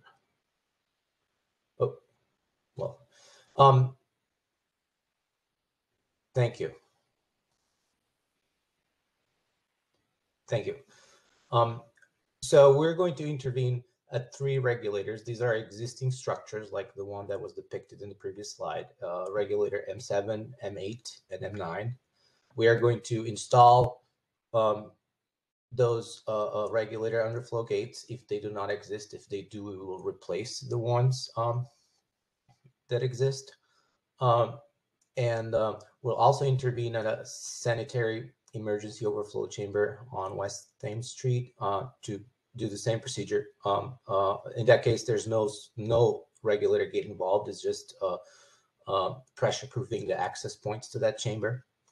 And we are going to intervene with those same pressure-proof inner covers at 3 interceptor manholes along the interceptor within the project area. They're not specifically called out, but here's one, and there's another one here, and another one here. So essentially, the near surface isolation is a method or an alternate method to isolate the interceptor instead of the interceptor isolation gates that were previously proposed, and essentially leads to the same efficiency in terms of ultimate flood risk reduction. Essentially stops the surge from traveling to the project area through the interceptor. And maybe next slide we can summarize the ultimate performance of the proposed near surface isolation. So essentially it leads to no mappable flooding within the SPPCR project area at the letter or map revision that will follow conclusion of the project. And the reason for that is because all the residual street flooding that would still be seen there would not average more than a foot depth within the project area. And with that, I will pass it on to Laura Gray, which will talk to you about construction, staging, and management. Thank you. Thank you, Helder. Thank you. Everyone, again, my name is Laura Gray. I'm from the Lero Group. We're the construction managers procured by Battery Park City for the South Resiliency Project. And I'm going to speak a little bit about what the site will look like during construction for the Wagner Park reconstruction and the new Wagner Pavilion construction. What you see on the screen here is a high-level site logistics plan showing that, the park will be closed for the duration of construction. We will have 2 construction contracts in this area, 2 primes, one for the new pavilion building and one for the flood wall, the site work, and the park reconstruction. During the work, we have to maintain access, for the museum, and we're working with them to minimize impacts on their operations as much as we can. And due to the reconstruction of Battery Place sidewalk, for a portion of the sidewalk, it will be fully closed during construction, and we will be rerouting pedestrians, onto the roadway within a protected travel way. The anticipated site entrances are shown here in orange. Where we'll have, construction access and personnel access. Next slide, please. And, the site will be fully fenced. We will be required to put up the DOB fence and the DOB required signage. But Battery Park has, they've definitely expressed an interest in using some of this frontage as an advantage, installing some wayfinding signage, potentially some educational signage about the project. There's nothing really to show just yet, but that's something that's under consideration and being put together by Battery Park City. Next slide, please. And this is, just an image of, what the site will look like during construction. The museum access will be maintained, the main entrance. And you can see a rendering of our construction fence adjacent to the entrance. Next slide. And just some very high level information about construction of the work. We anticipate this portion of the project, that's Wagner Park Pavilion and Wagner Park reconstruction, to take 24 months. We anticipate the work to start in July. In general, we're working pretty much a standard construction hours, Monday to Friday, 7 to 3:30, Saturdays, 8 to 4. There will be times where we extend the shifts, depending on the circumstance of a particular day or a work activity. And there will be some off-shift hours, mainly just to lessen the impacts to, some of the stakeholders, primarily road resurfacing and some utility work. But for these packages, we don't anticipate much off shift work. And it goes without saying, flaggers will be present at all our entrances during deliveries. Safety is of utmost importance on a construction site. I did mention the pedestrian pathway along Battery Place that will be in place for the duration of the project. And lastly, I just wanted to mention we will have to shift, the bus stop in front of the museum slightly to accommodate the work. And we'll obviously coordinate with MTA buses and minimize impact as much as possible. And now I'll turn it back over to AECOM. Great, thanks, Laura. So my name is Katie Barsanti. I'm on the landscape architecture team for AECOM, and I'm going to be going over some of the updates that we have for PDC and to kind of show you CB1 changes that you have not seen yet. I'm just going to, excuse me for jumping in and forgive me. I just want to say to everyone, my goodness, there's so much information and we'll be dividing this into 3 sections. So we'll start with interior drainage, we'll go to construction staging, and then we'll come into design updates, and we'll take each set of questions separately. Because I'm getting a few texts from people that it's like they'd like to ask questions on each phase. Sorry, Catherine, go ahead. No worries.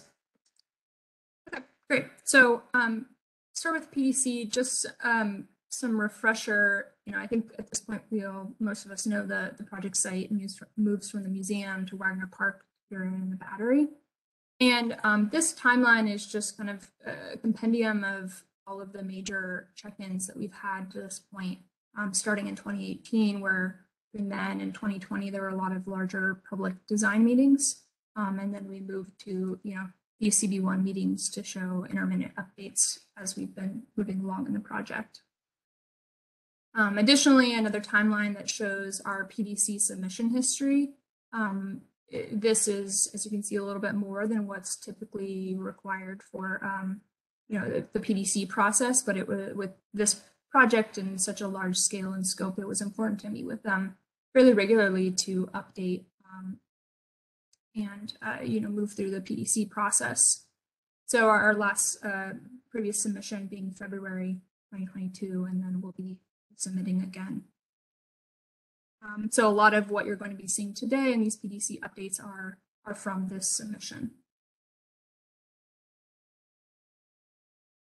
The PDC jurisdiction for our site is for the museum is concentrated at First Place. And then it sits along the right-of-way, the public right-of-way and sidewalk at Battery Place, before then encompassing all of Puree and Puree Plaza and the Battery portion of our work. I'm going to go through just kind of really high level some of the comments that we've received from PDC to date, starting with our preliminary submission.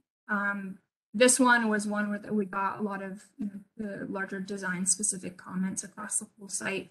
So for Puree Plaza, some comments on the security at the northern portion of the site, detailing clarifications on detailing for wooden seating, lighting, the maximizing use of solar lighting, and then providing details on the flood wall cladding itself and how that relates to the functionality of the actual flood protection and the gates that sit on all sides of it. And then for Battery Place, clarifying details on the sidewalk, materiality, and the planting along the sidewalk, as well as then direct access to the pavilion from Battery Place. And then with the Battery, a majority of the comments being about the trees, both proposed and existing, and additional details for the proposed berm. We went back then in May of last year with an amended preliminary submission. And in this one, we had addressed all the comments that they had provided in the previous one.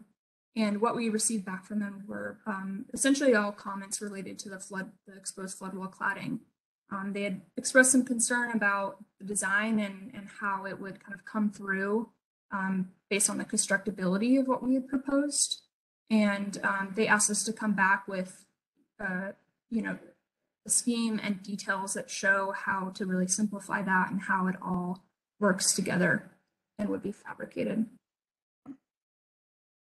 And then in our submission related to this flood wall in September of last year, it was mostly positive, and most of these comments I'll go in more detail further along in the presentation, but it really came down to the stone type and the coping stone on top of the wall that they had some comments on. So starting in the battery with the Alberta Marker, at the beginning of the design for this project and with the battery, some of the design goals and requests that we heard were really to maximize the planted areas and additional trees that could be put in to preserve as many existing trees as possible, and to really root the design within the current character and materiality of the park. So, obviously in the battery, we have the berm, which is providing the flood protection with the flood wall within it, that then becomes exposed as the grade of the berm comes down. And then the flip-up gate then connects both sides of this exposed flood wall. And then we have our dedicated bike path sitting on both sides of the berm, and then moving into Pure Plaza before it crosses over to the Hudson River Greenway. So this graphic was what you saw in February of 2021. And what has changed since then in our final design is there are some additional trees that we were able to add in just through some design tweaks and constructability updates. We have updated the exposed flood wall facade, which you will see soon. And then we settled on a location for the Alberta Marker through coordination with Parks and their Arts and Antiquities group. And the Alberta Marker location the Alberta Marker is the only one that's going to be relocated in the project. All of the other ones shown on this map will be protected in place during construction. And the location for this one was really kind of rooted in a similar design as the Salvation Army monument over here, where it sits within this sidewalk and a pedestrian median between existing trees, light poles, and benches, so that it could be seen from all sides, and there's still plenty of access towards the front and the back of it. And we can see here that kind of a zoom in of that current marker where it sits today and why it does need to be moved. And that's just due to the actual flood infrastructure and the berm footprint that has pushed it out. So it's about 70 feet away from where it sits today. For Pure Plaza, again, just to go over some of the design drivers and what we heard, because this area of the project is the lowest lying and one of the lowest lying in this part of Lower Manhattan, it was really important to try to look for ways to really mitigate the height of the flood infrastructure, and at the same time look for ways that we could mitigate lower level storms while enhancing urban amenities and providing universal accessibility and safety within all of that. So that's what led to this idea of this upper plaza and lower plaza, with the upper plaza at this elevation 11, protecting against the lower level storms, but that also it allows these flip-up gates to have a lower perceived height than it would have if the plaza weren't raised. And then between the upper and the lower plaza, we have the terraced areas, which include ramps, stairs, and seating and shaded areas. And then on the north side of the plaza is the entrance, which also acts as security elements from Battery Place. So all of the planter walls are security walls, and then bollards sit between where porosity is needed for users and visitors to come in and out. So this graphic is what you saw last, which was in April of 2021.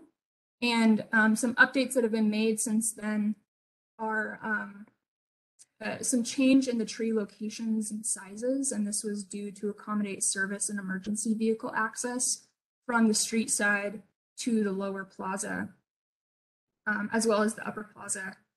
The current planter that is down here was removed due to some of the extents of the battery resiliency project, but also access for multiple DEP service vehicles and FDNY ambulance turnaround space. And then the last thing is I'll show you the updated design for the historic bulkhead markers, which currently sit out there today. So this image on the left is what it looks like now. It's these stone bands that run through the plaza, indicating where the historic shorelines are. And what our proposal is that we will be salvaging both the stone that has the text on it, as shown in this image, as well as the stone that doesn't, because the stone that doesn't will be salvaged and then text will be added to it. And these markers will then sit where it's shown in red in this plan, essentially along those same lines, just not in continuous bands as it does today. And that is just to not, essentially because there's changes in elevation and grade, these lines would be crisscrossing over a lot of that. And for safety reasons, we'd like to keep the materials kind of as consistent as possible. So these markers are still indicating the line in which they sit on, as well as then the text that that says what it is with the dates. Here's a rendering of that from the lower plaza, looking back towards One World Trade, West Side Highway. And we can see the markers here, ground, and then all of the terrace seating, ramps, and stairs in the plaza. Moving on to the exposed flood wall. Before I start, just wanted to kind of pull it back a little and go over some of the design drivers for this. And one of the biggest ones is the underpass through here, because it sits so close to finished grade currently. So that's the reason that we have the wall spanning over it.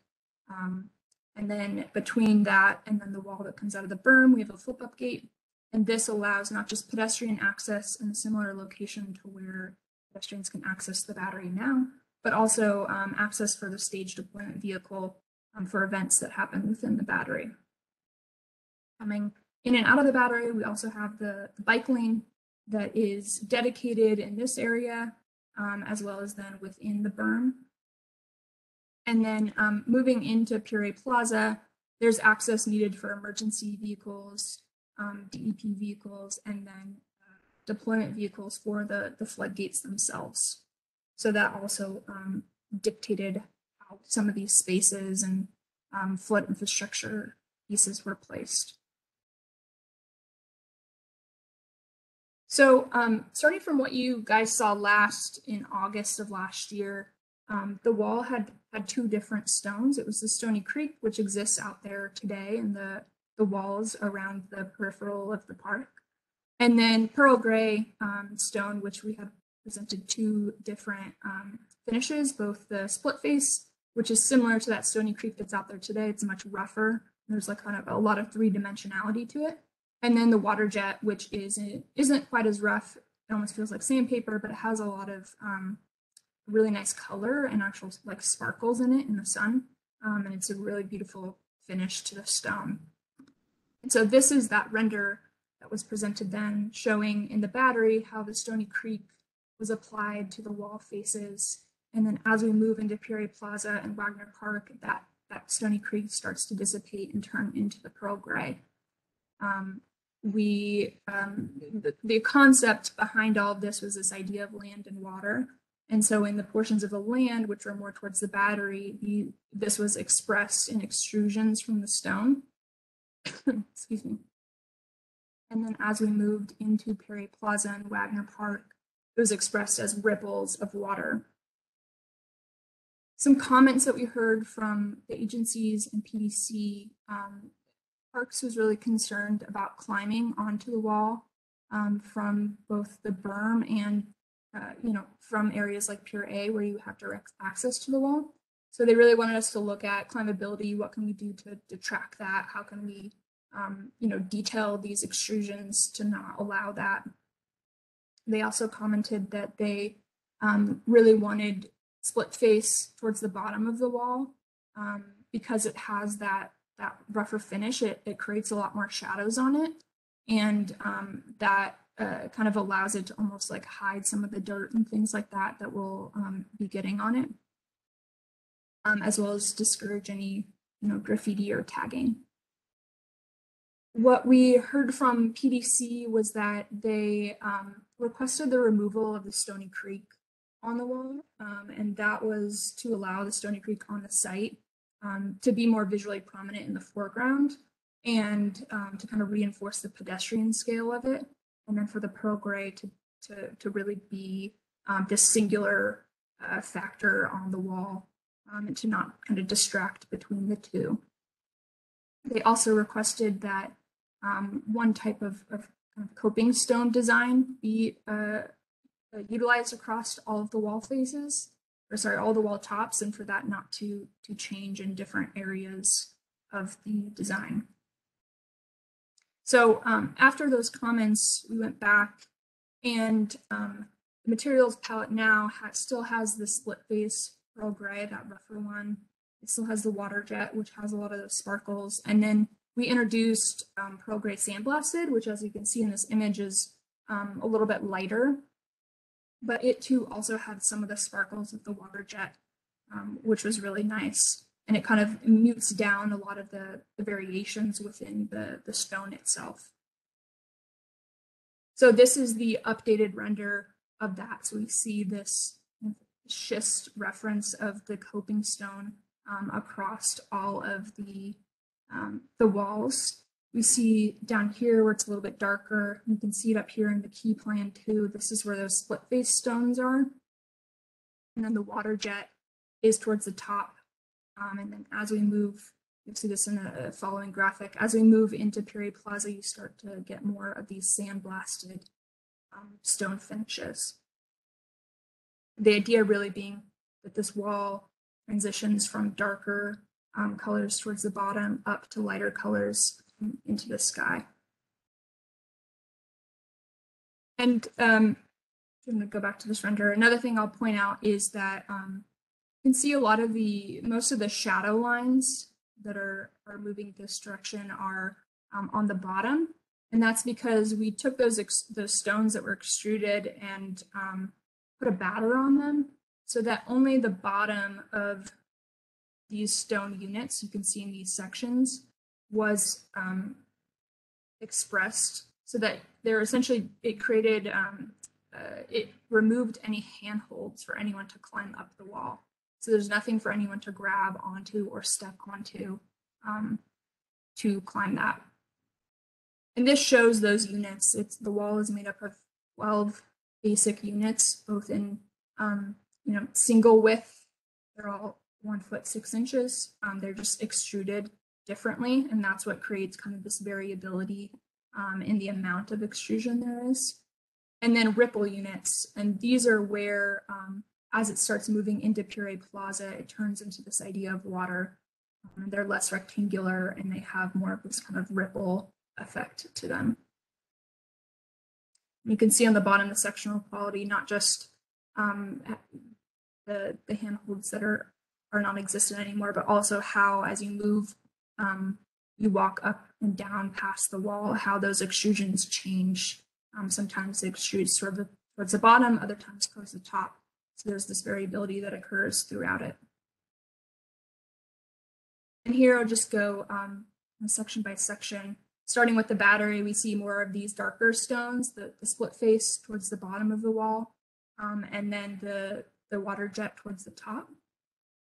And then as we move into Piri Plaza, similarly, we have the split face and the water jet, and then the sandblasted comes in towards Pier A, excuse me, and when the ripple units start to appear. Then for the column, we see those same 3 stones, far more sandblasted, both in the column and in the Wagner Park wall, within that water jet kind of sprinkled within there so that you get these kind of like hints of sparkles throughout it to represent that water. And PDC requested that we create a physical mock-up, which we were excited to do to really understand kind of the scale and what this starts to look like. And so we can see in a couple of these images the shadow lines that are created, and in this area where we see less of those shadow lines is when the the stones are more flat against the wall. And then the areas where we see more of those shadow lines are when those extrusions start to occur. This image up here is just showing the kind of distinguishing the difference between the actual flood infrastructure, the wall beneath it, and the cladding itself. And then down here in the bottom right, you can see how that flip-up gate then gets flipped up against it onto the seal plate, which you can see in the top right up here. This is where the flip-up gate itself seals against the flood wall.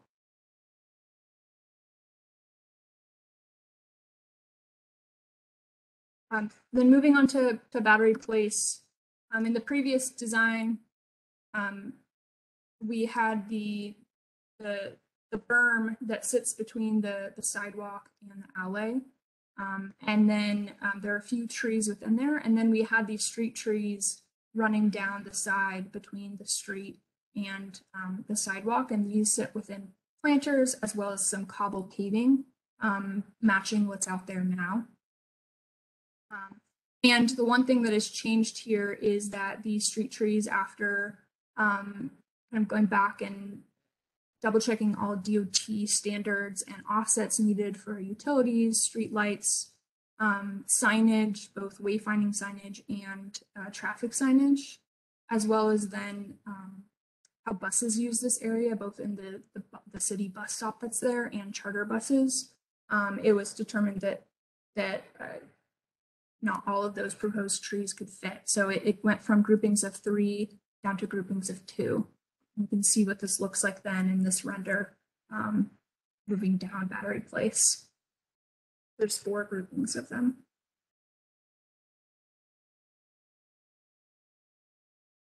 So from here, I'll pass it off to Tom Pfeiffer and partners to talk about the Pavilion service entrance. Hi there, everyone. It's Tom Pfeiffer here. I wanted to just show you kind of course, where we currently are. I don't think there have been any changes at all since the last time we presented this to you, but I think we can start the slides now. So this is where we were before we made the revision. This was a series of comments that I think you made that we responded to. And you can see here that we had a very dark stone, a very dark granite, and we had one expression for all of the doors, which I think then we began to speak about how the dark granite was cold and how the black doors were really forbidding just as an experience on the sidewalk. And also the way that they were just all in one plane here. Okay. And so then we did a couple of things. Number one, we recommended back then that we take this wall there and we make it out of the same warm concrete that we're making the pavilion above with. As you can see in the pavilion above, we have the red concrete. We have vines that constantly hang over the cornice, the top of the building. And here would be precisely the same thing, where the vines in the middle would hang over the red concrete and form not only a continuity with the pavilion, but also give that experience along the sidewalk of warmth. And what I love about what AECom has done here is they've put these beautiful flowering seasonal trees in front of this wall with the vines hanging over. I think this landscape here will be a really an amazing way that this building greets the experience in the city.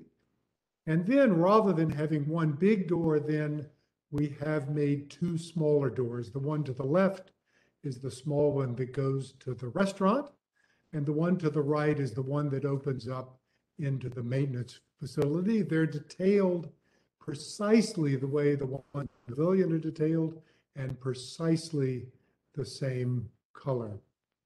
Okay? And so here is the color palette. You can see the redness of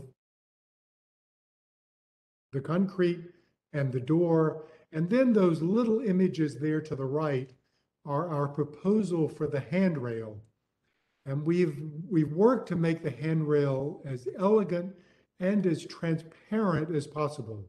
So all we have there are these little round cylinder pickets that come up out of the red concrete and form a very simple top. So that this thing, as you look at it, even from 10 feet away from the sidewalk, it is going to virtually disappear there and be very, very light-handed. So you can see people, you can see activity up on the little terrace there before you enter the pavilion. It's a very light gesture.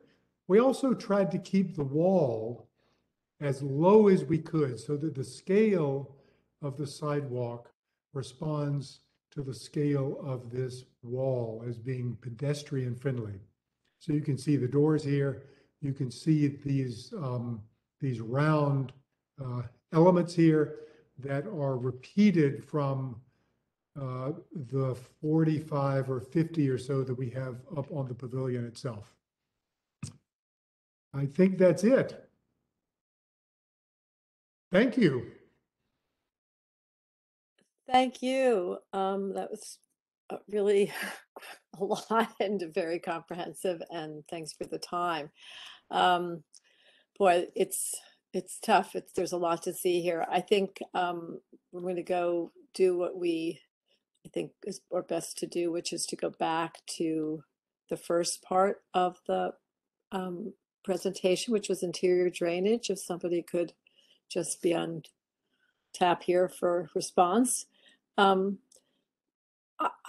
not sure. I mean, we don't have all night, but I, for one, really don't understand this.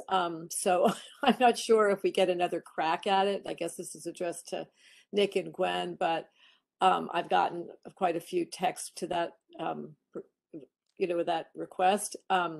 So anyway, one of the questions just is, where are these exactly?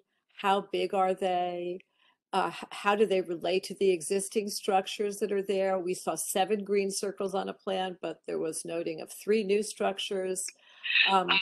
Where are these used in the city? Is there something we can see?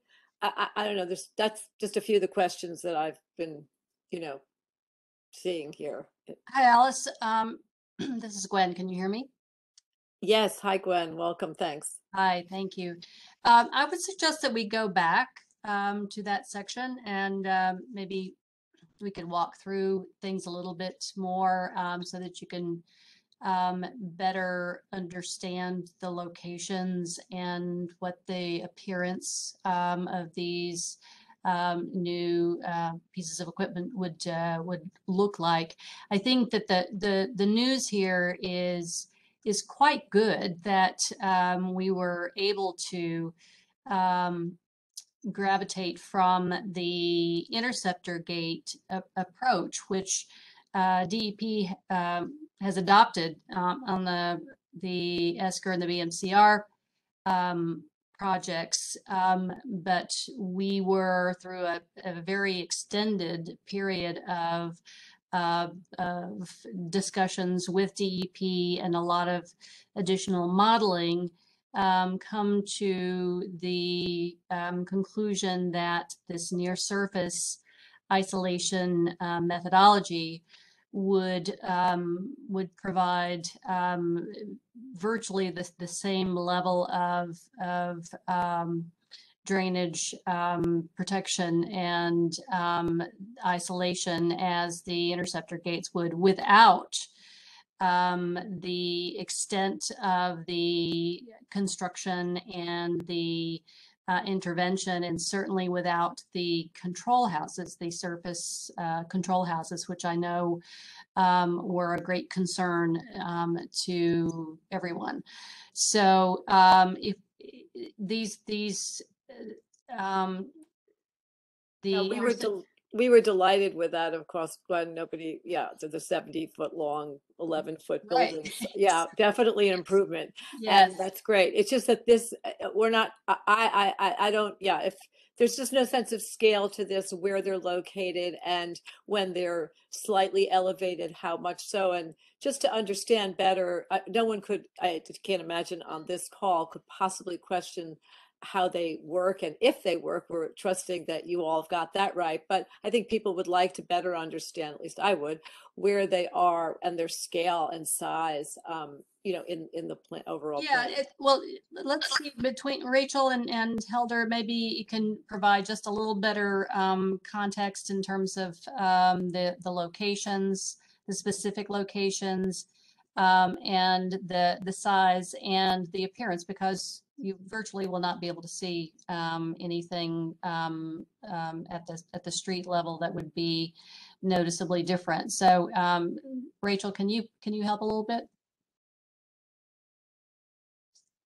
Yeah, I'm happy to do so. Yeah, I mean, I think the real good news here is that, yeah, you don't really see anything on the surface, which is, we should just zoom in, Katie, if you don't mind, to the map so everybody specifically sees this information. So like you mentioned, we do have these green dots on the screen. That is specifically where we've identified that we need to do these measures. So we have, let's see, we've got regulator M7 at the very top, where you see right where West Street, there you go, Katie, right there. And then you move further down, we've got the interceptor manhole just below it.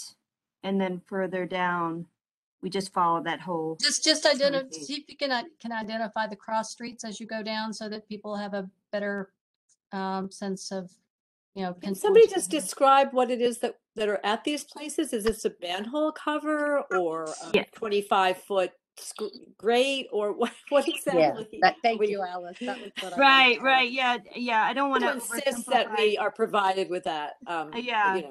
Okay. We do have Helder from our interior drainage, who's the real expert, but I would call them, yes, they're basically manhole covers. But I don't want to be oversimplistic. So Helder, can you shed a little bit further light of detail of specifically what these are? Yes. So these are essentially manhole covers, and they're along the interceptor.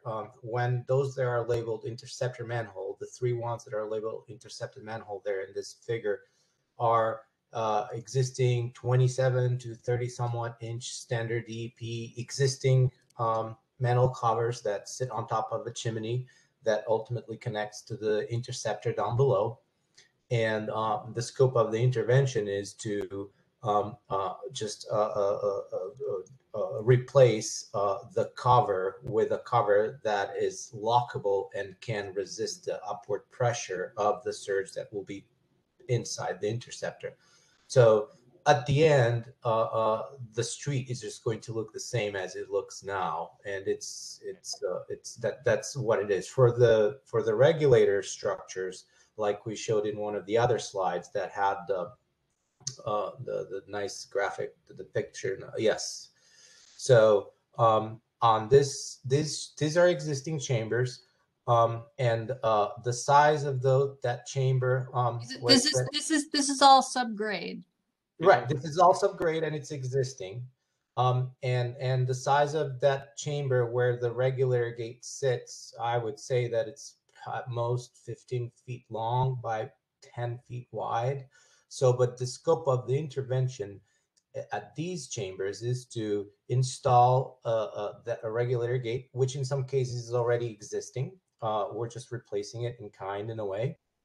And that will be closed ahead of a storm surge and then opened up again after the surge, so that the system goes back to normal function. These are flush with grade. I'm not sure I understood the near surface isolation. I assume, are they at surface? If you go slightly to the right of your diagram, to the right, you show it slightly. It looks like there's something that's raised above some sort of level. I'm not sure what I'm looking at here. I mean, yeah. So like section, but yeah, this outer cover is going to match existing grade.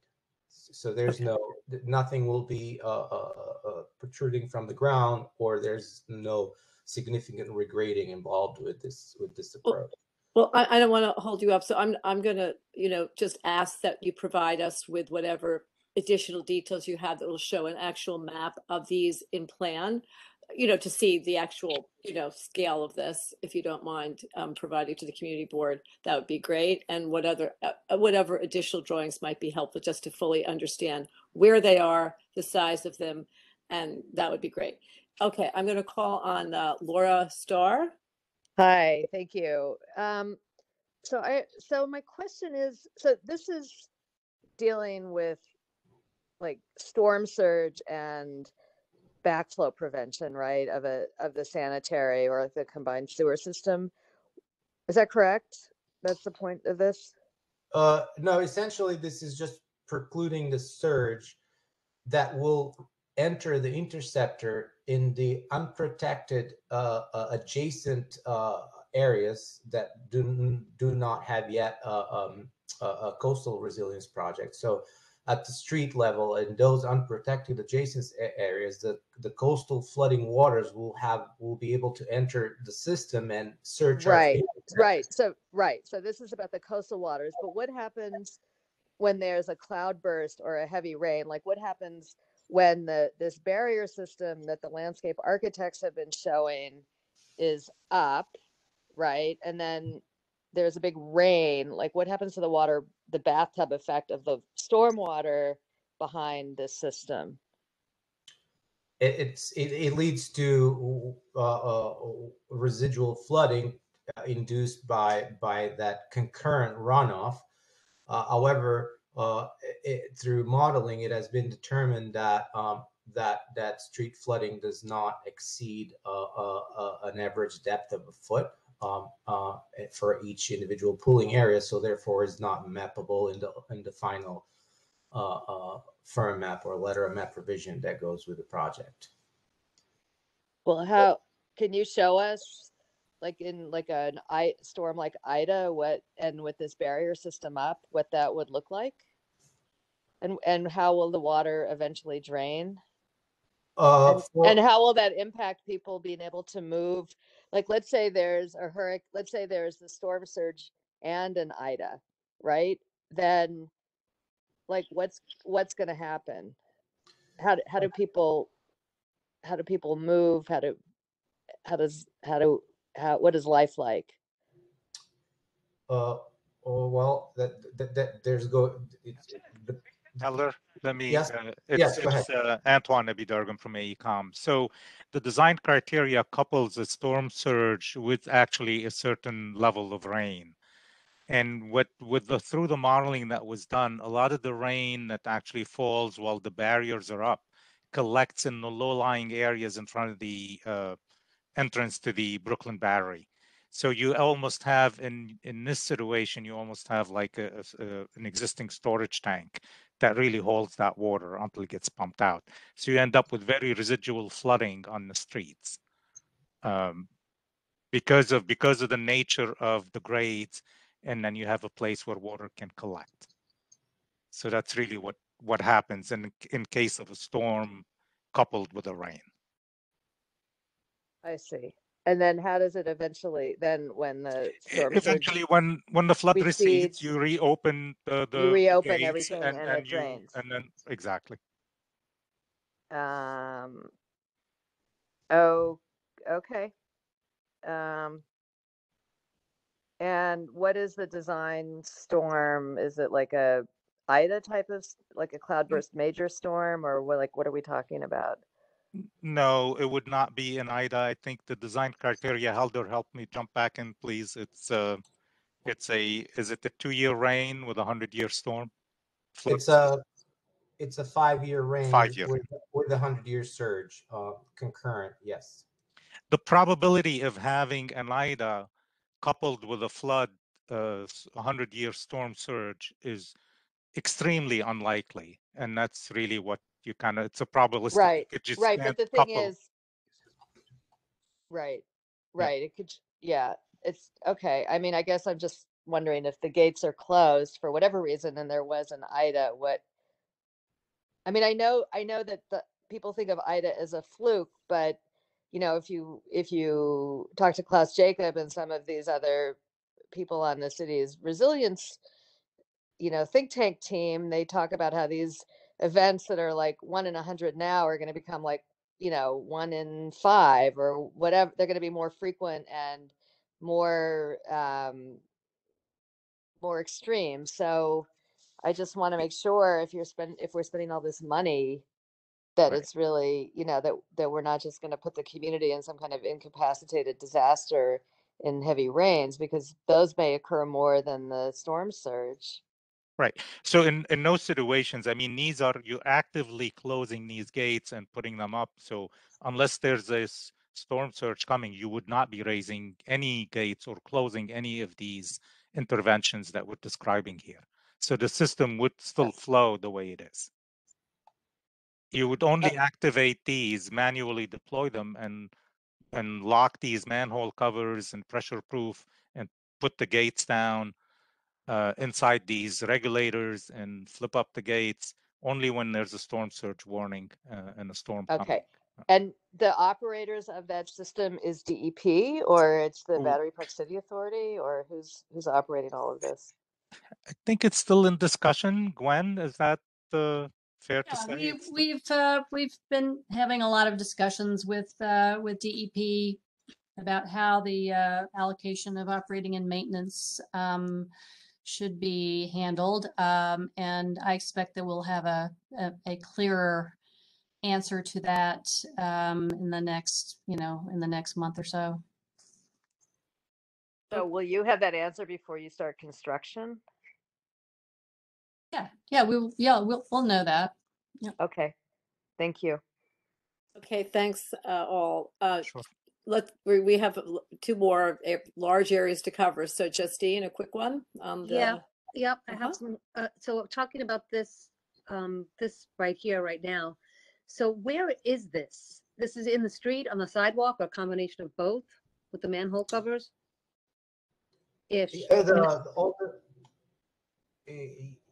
all the manhole covers are along West Street, Route 9A, because the interceptor already, those have to be exactly where the existing interceptor is currently located. And then the regulator chambers some of them are also on top of the interceptor, M8 and M7.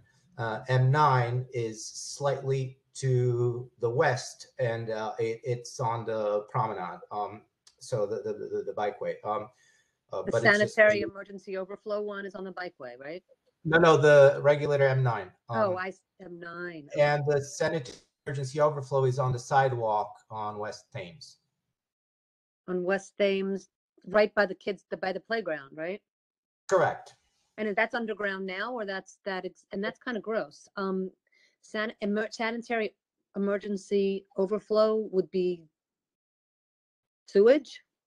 Yes, but it's always closed. It's never releasing any sanitary flow. It's just in the event of an emergency, it would be a point to relieve the system in case it's necessary. To my knowledge, I don't think it's. So there's no way it can come to the surface. Is what you're saying? That's underground stuff.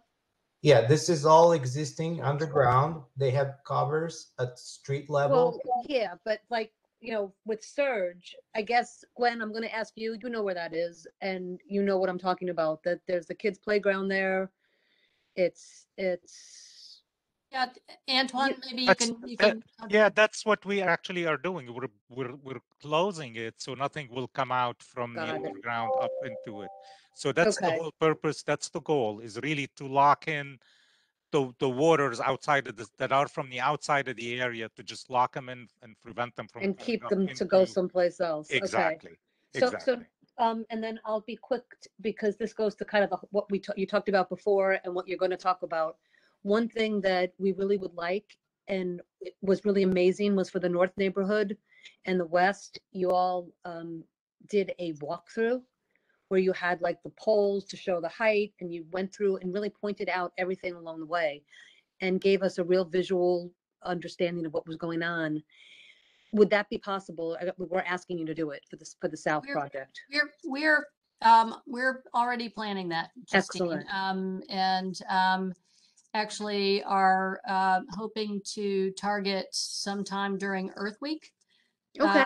To schedule a walkthrough of the site that gives folks a kind of an up close picture that we can have those devices, the poles or whatever, and illustrate the elevations so that people have a really good sense of where things will be, what the changes will be, what the elevations are. We can go through and look at each of these locations where the manholes are, so that it's that would be that's so great, helpful. Gwen. Thanks a lot. Yeah, I wanted to follow up with that, and I'm glad you're identifying Earth Week. If you can give us the dates as soon as possible, I think you're going to need more than one tour, much like we did for the North and West, so that we have plenty of opportunity. And also, if I can ask for the follow up on just slightly more detailed plans, so we know where these 7 green circles are located and their scale and size.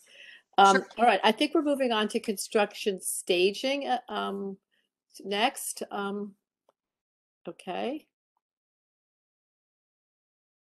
All right, any questions on construction staging from the group? I don't see any hands. Well, Justine, your hand, I see. No, my hand's still up. It's still up, and if I could, I'm going to take it down, but I'm going to just ask, because I think I missed part of it. With the staging, it's going to start in spring, right? And we're going to have this, the park will be closed off? I'm sure you've asked the question, so I don't want to repeat it if you've been asked. Yeah, it starts on July 2022 and it ends in July 2024, if I have that correct. That's what I thought I saw on the slide. And then all of Wagner Park will be closed. Yeah, and just something that we didn't really touch on in that section is that this is the first part of the construction that we're looking to start in July. The Pier A Plaza battery section, that section will be later in 2022, in late 2022, in the fall. And then the interior drainage will also be in that same time frame. So the overall duration of the construction of July 2022 to July 2024 will encompass all of the construction staging, but we are starting, and Laura was great in walking through the staging of the Museum of Jewish Heritage and the Wagner Park section, since those areas will be first. But we'll come back with you. We'll come back to you with the staging for the future phases of the project as we get a little closer. Can you put up the slide that shows the plan, please? And as you're doing that, though, and as you're pulling it up, 7 a.m. to 3 p.m. and 8 a.m. to whatever it was, that's really early starts, because there is residential, right? You've got the Wagner, Ritz-Carlton Wagner, you've got the other building that's there.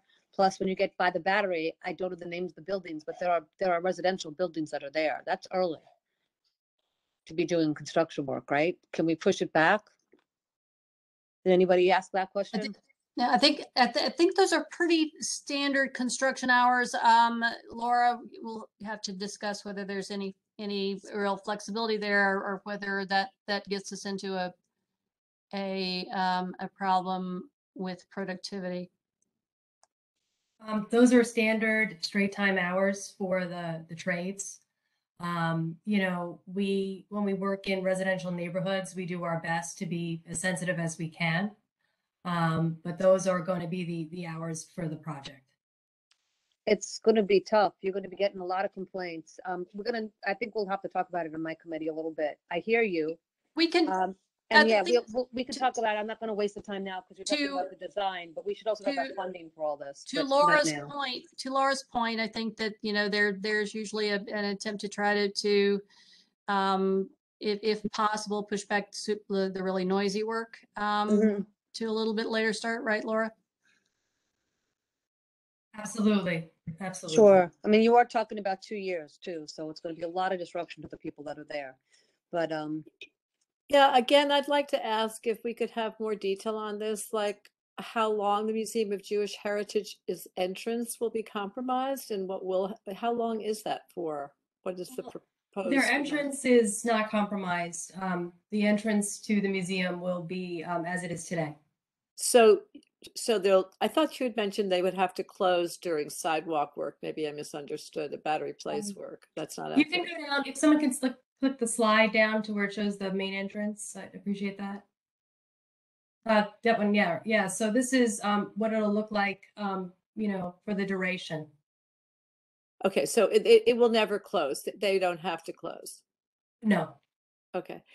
Is it possible to show, going back to that other slide, just again, so much can be solved in some just basic plans. Is there a plan that can show where the protected pedestrian path and the MTA bus will go? I mean, are any changes to that? Just, for example, how one will now walk from the northern part of the park down, like what will be the route that, for your average goer, and then how that gets, completed down into the Battery, dovetailing with the work that's being done there, like just sort of a pedestrian and bike path plan that perhaps you could provide that would indicate how that's going to resolve itself for the next 2 years so people actually understand where they would go.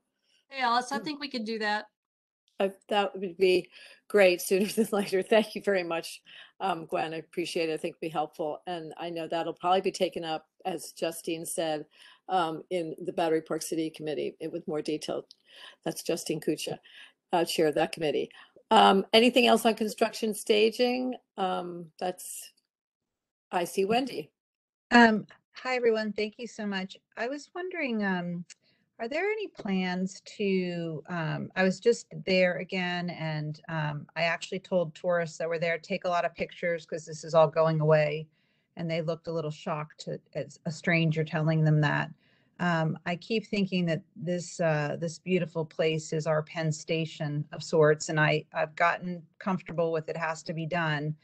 But I think there needs to be more of like a formal, goodbye and signage. And I know you hinted at signage, but, I'd like to know more about what we're doing to say goodbye to this beautiful space that many of us, enjoyed for, a good part of our, the decades here. And is there going to be a ceremony of, closing it down and, explaining why we have to, get rid of this and do something new for the next stage of New York City, which, is that something that, I mean, this all seems very technical, but I find this very emotional. So, I mean, maybe I'm the only one, but I'd like to have something on that level. Hey, Thank you. Wendy, we are definitely going to be doing a lot of photography of the park. That's part of the work that AECOM will be doing in documenting the park. We also we heard your suggestion earlier, and we are looking to start probably at the beginning of May, posting some signage, and some educational signage around the park, letting people know what's coming and explaining what that's all about, and why we're doing it, and more about resiliency. We had not planned a ceremony per se, but certainly open to the suggestion. But it's not something that we had planned at this point. Well, I have to say, I was just there this weekend and it's so beautiful. It's just, it is very emotional for me. And I did go up to complete strangers and say, take this in. It's not going to be here in a couple of years. So, you know, I don't know how anyone else feels. Maybe that's something to be discussed at the Battery Park Committee and not at the environmental meeting. But I do feel like the neighbors are going to want something more To emotional. commemorate it. I think that's a Yeah. great idea, Wendy. I think it's a Well, great and idea. the timing coincides roughly with the Midsummer Festival that's normally takes place in Wagner Park at that time of year. I don't know if some combination and what you're going to do about Midsummer when it's under construction, as a matter of fact.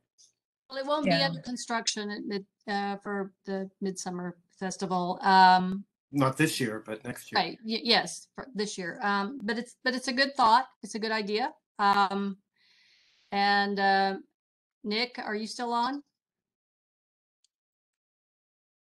I think he might have gone. I can't tell, but I can bring it up Okay, with him too, Glenn, and you remember too. That's a great. Right. I think And it's maybe great that's a idea. battery Okay, park. I'm gonna Yeah. ask people to just raise their hands. Thanks. Yeah, sorry.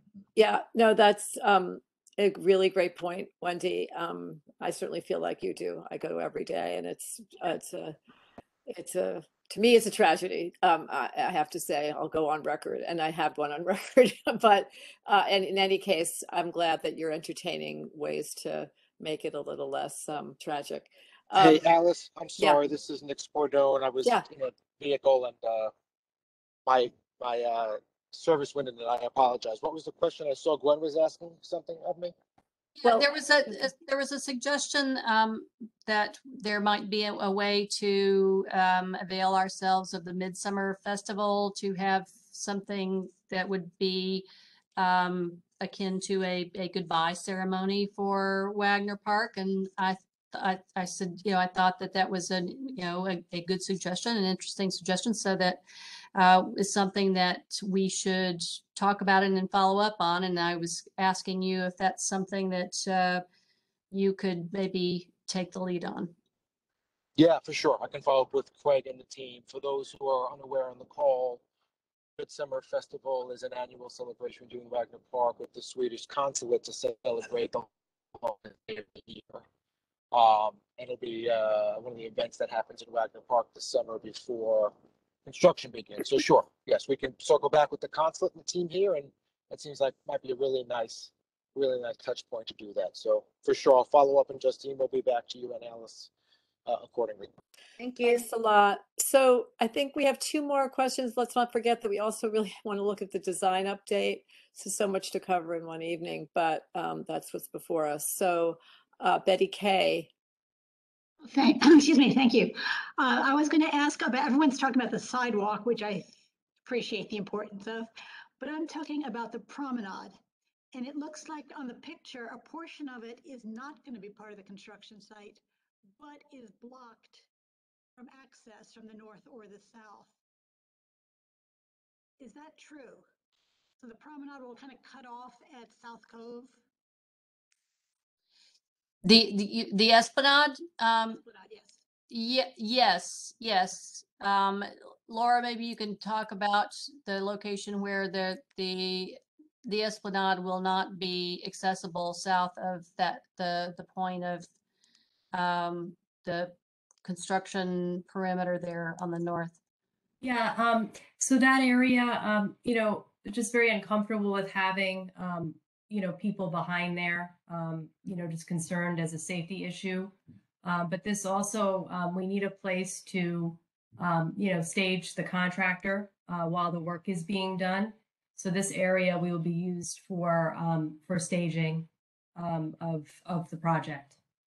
I think that underscores the importance of the earlier request from Alice that we provide a more detailed pedestrian path map to really illustrate how pedestrians will need to access that area and what the essentially the detour will be. Yeah, and I think when it's I can't hear you, Betty. Sorry, right through the Battery and with the bike path as well. Thanks. Sorry, Betty, go ahead. Especially since there are a lot of fishermen that go along that stretch that looks like it's not the work area, but it's blocked at both sides. So there can be some notification for them That's a good idea. I think we should. Okay, thanks, Betty. Good points. Rosa. Thank you very much. So just in relation to the timeline, it looked like the Wagner Park area was going to be under construction from 2022 to 2024, but I wasn't clear. Were you saying that the connection project to the battery was going to start in 2022, but you didn't know the duration of that project, or is it also concurrent with the Wagner project? It will start later, but it's projected to start later, but finish it at approximately the same time. Okay, so then theoretically, all of that work should be completed within a 2-year span. Yes. Okay, thank you. That was it.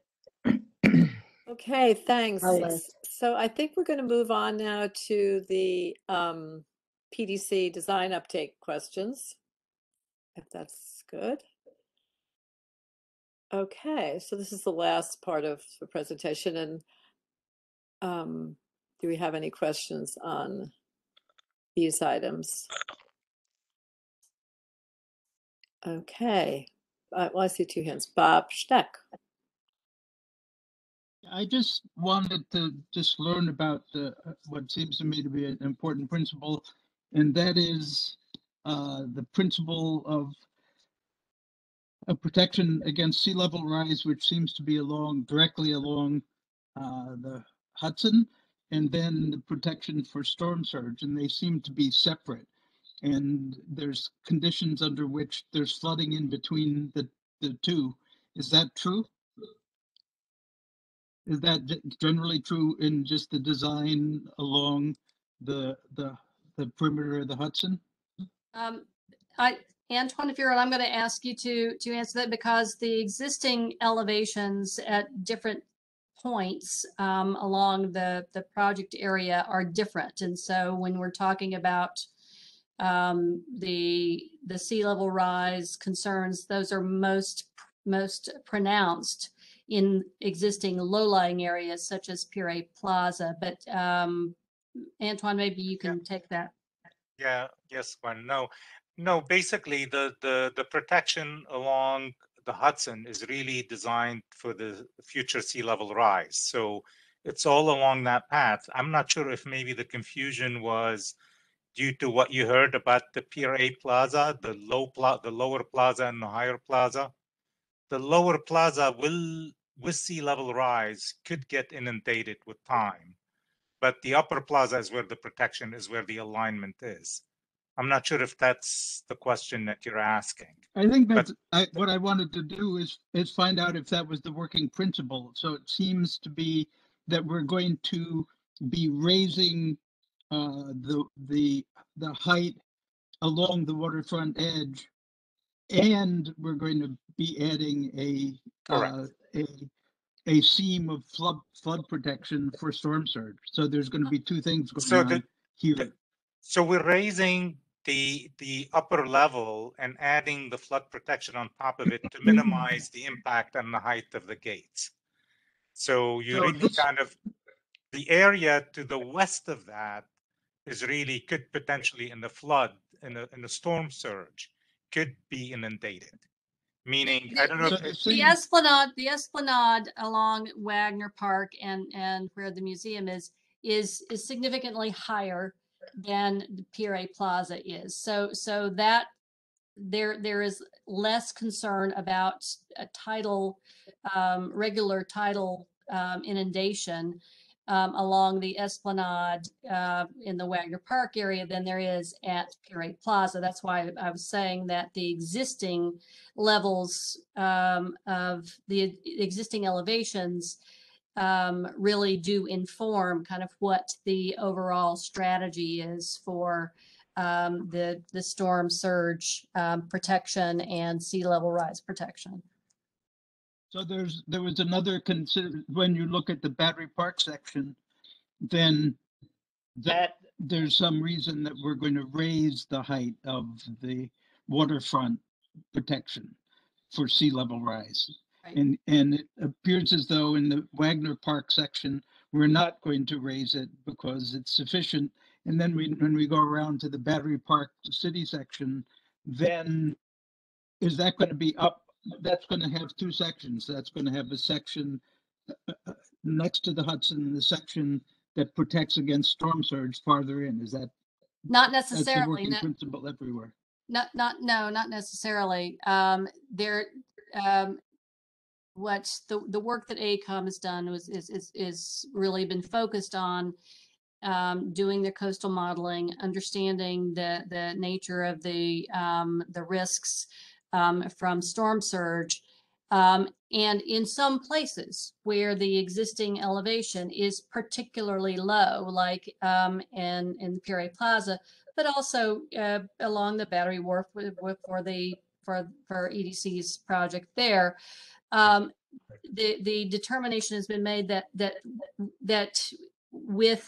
with sea level rise over time, that there could be regular inundations, tidal inundations there, even in the absence of a storm event. And so being able to raise those areas to the 11-foot level would provide some risk reduction there for sea level rise. But then that's been coupled with the storm surge barrier protection. As we go around Wagner Park, the Museum of Jewish Heritage, and the Esplanade, the coastal modeling projections for what is needed, the design flood elevation is really focused on the storm surge, because maybe Antoine, you could talk about what the current, the comparison with the current elevation of the Esplanade here versus Pierre Plaza, so that there's Right. that's clearer. Right. So the current elevation at Pierre Plaza is around 5.5, 6 feet, and the Esplanade is around 9. So you right there, you have 4 feet difference. And I think as you wrap up around the Battery Wharf, that's also changes back to about 7 or 8 in certain locations. So it varies along the length of the project, and that's the layered protection. The surge or the storm surge in a 100-year storm, that line that is what we refer to as the alignment protects against that high surge of 17, 18, 20 feet or so. And then the low-lying areas are protected against sea level rise by just raising. Some of them are protected just by the nature of the elevation they're at. And at the Pier A is what we're kind of creating that tiered approach, so you can get some protection against that. So all along the Esplanade, from say the Winter Garden all the way to the Coast Guard station, different sections have different needs for sea level rise protection. And so the first protection, the first perimeter along the Hudson is kind of set by standards, and those standards come from the Army Corps of Engineers and the HATS project. It also comes from modeling. I think we've done coastal modeling to predict what sea level rise will be at those locations and how it will impact the tidal water flooding. So each one of it's these both. projects is doing their own modeling for this, and so that's kind of how we arrive at these decisions. I mean, we're doing the coastal modeling all along that Battery Park City, the coastal line. So that's all in one model that AECOM has done. You're right, Bob, that each of the projects does its own coastal modeling, but that's not to say that they're not coordinated together. So there is a common benchmark objective for the storm surge protection, and that is the 2050s, 100-year storm, and the 2050s 100-year storm. So it is incumbent upon each project to determine what the level of the design flood elevation is and the height of intervention is that's necessary in order to meet that common standard among all of the projects. And they're all based on a specific sea level rise. I'm going to give this another 2 minutes. It's yeah, because we've got more ground to cover. Go ahead, Bob. I just think it's an important issue because if you built, for example, the battery park section just a little bit higher, you might actually control more flooding into the park and beyond the park. But that's just a concern of mine. So thank you for the chance to ask it.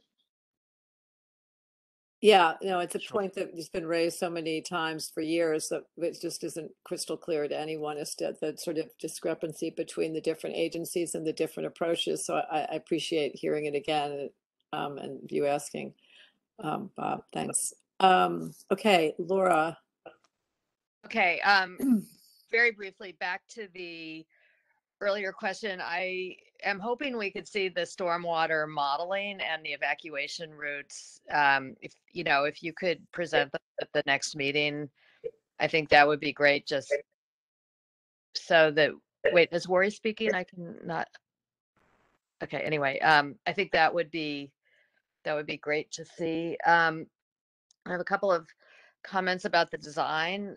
So I know we now have a new mayor and governor, and I'm just, we were told that we had to have the berm because the previous parks commissioner was concerned about parks without borders and having a wall. But as we can see from this presentation, there's a pretty mighty wall happening anyway. So, why not just move the wall out to the sidewalk per some earlier suggestions and save the battery bikeway and the trees and the integrity of the park. So I guess since Parks is on this call, I'm just hoping that maybe now that we have a different Parks commissioner, we could revisit that.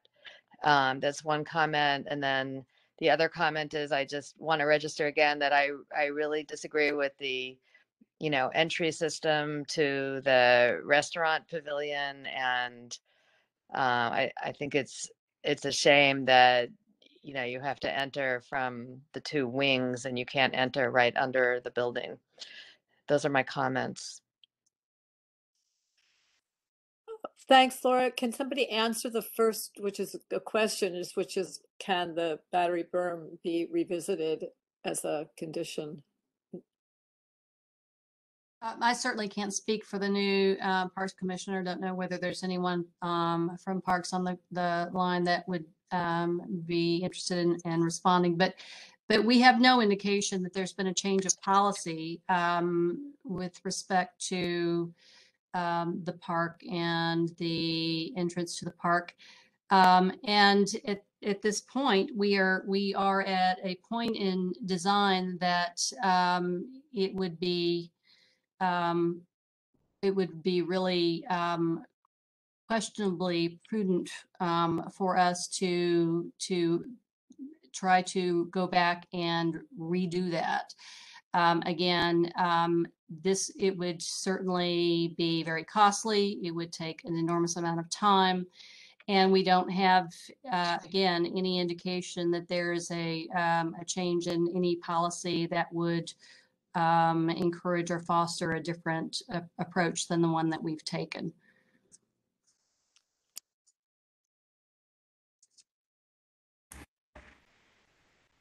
Okay. Oh, Mike Bradley. Sorry, go ahead, Laura. No, I just was thinking when for the response. Yes, it's Mike Bradley from Parks Planning, and what Gwen said, yes. This project is approved by Parks and is at 100% and should move forward. We're pleased with its development and would like to see it implemented as quickly as possible. On the flood wall and the battery, we wrote quite a long resolutions, I'm sure you're all aware, last May, and I'm just going through it, and so much of it did not get resolved, and at least according to what we had asked for. I'm just curious, one of the things that I know was discussed was that the wall surface itself would maybe be, reconsidered in terms of a green wall, which of course certainly exists as a reality, and like along Liberty Park. Is that something that was looked at and dismissed, and if so, why? Rachel and Katie, can you? Yeah, I can go ahead and take that. So yeah, this was something that was studied, and because of the fact that this wall is spanning over the tunnel, the infrastructure has to be so large, and by adding a green wall to both sides of that, to a wall that's already 5 feet wide, you're looking at quite a bit of extra width to that, as well as then issues that come up as far as making sure that that wall is sealed and protected against the actual vegetation on the wall itself. There are guidelines that need to be followed for the engineering of flood walls that are much different than a typical facade wall that you may be dealing with a building. So it was looked at. Yes, it was looked at. We also looked at ways that we could add vegetation to the top of the wall that could possibly come down, and that again would then add height to the wall, which we all know is already fairly tall. How much height would it add? Most likely anywhere from 1.5 to 2.5 feet. So that's presumably what's being added to the pavilion where the green top is shown. That's 2 feet higher as a result of that decision to bring. No, so that wall was able to stay in place because that had to do with the architecture below it. And because there was essentially room below it in how the, waterproofing and insulation and things like that, there are ways to get that in, as well as the fact that that wall had variability in where it could move to. So we could push that point, as Pfeiffer's team presented last year on this. That point was able to be moved in order to kind of pull that away from the architecture a bit. And it can float over those doors. Okay. I'm just going to, on behalf of the committee, just go through some of the points that we, labored over just a few months ago, or actually almost a year ago. So also we asked for on the park building, is there a model of the building? I don't know if Mr. Pfeiffer's still on the phone, but is there a model of the building that's been made? If he's not, there has been a model made of the building. Is it possible that we could see that model? Is there somewhere that the community could see the model of the building as well as the model of the walls that you made and the columns? I saw pictures of that. It would be really helpful, I think, to begin to sort of see the 3 dimensions of this before it actually is 3-dimensional. Maybe that could be set up in some public place where, folks could go see it and understand it. Is that possible, Gwen? Absolutely. We've discussed where they could be made available. We can have them be available at ACOM's office. The getting them to Battery Park City Authority's office is a little bit cumbersome. So maybe Antoine or Rachel, maybe you could tell them where your office is and see if that's something that is doable for those who might want to go over and see it. You could follow up all with just an email, and we'll circulate it around. But I think that would be really important. I think we have very little understanding of this building, which is, with all due respect, the elephant in the park. I mean, it's a huge piece of the park, and we really still don't have any real information that is quite, detailed about it. I know we were promised sort of roof deck access and all, but we haven't really talked about that. I don't know if now's the time, but that is not part of, I guess, the BDC submission. But I have to agree with Laura Starr that certainly our concerns, I know you worked hard on them and we very much appreciate the work. It's a very difficult challenge, this building, I guess, in the way it's meeting the street, but you still have the very long tree esplanades that force people to come up a really long way up this alley and no access from the street. That didn't really get resolved. It seems to be exactly the same as what we saw before. And the color of the building changing, I'm not sure I really understand. I understand the doors changing. I'm not understand why restaurant doors, which it looks like, I guess, could you confirm that you actually entered the restaurant from street level? Is that from the Battery Place? Is that No. correct? No, that's Oh, the so what service. is that set of doors for? That's the, excuse me, that's the service access for the restaurant. I see. So it's all service still. Okay. Yeah, and the questions and the comments previously about access, public access, we have definitely reviewed, studied, analyzed. We have reported back on the results of that analysis and those studies. So it was not, those comments certainly were taken to heart and were used as a basis for evaluating what the options were. And the conclusion was remained that a public access point from that street level in the middle was not workable. So as indicated previously, the access points on either end up the alley of trees meets all ADA universal accessibility standards. And I don't know, Tom, if you have anything more to add, but we certainly have spent a great deal of time looking at that. I know you did, and we appreciate it. Where is the elevator when somebody, an elderly person, how did they get up into the site? Can you just show us where that is on the plan? I missed that. I know it was there before, I just didn't see it. The access point for somebody elderly who can't walk up, for example, that ramp, who needs an elevator, where do they go to get the elevator? There is no access for the street level to an elevator. The access points for all universal accessibility, all ADA access is through the tree allays. So there is no elevator at all at ground level. There's no publicly accessible elevator. Elevator. No. Wow.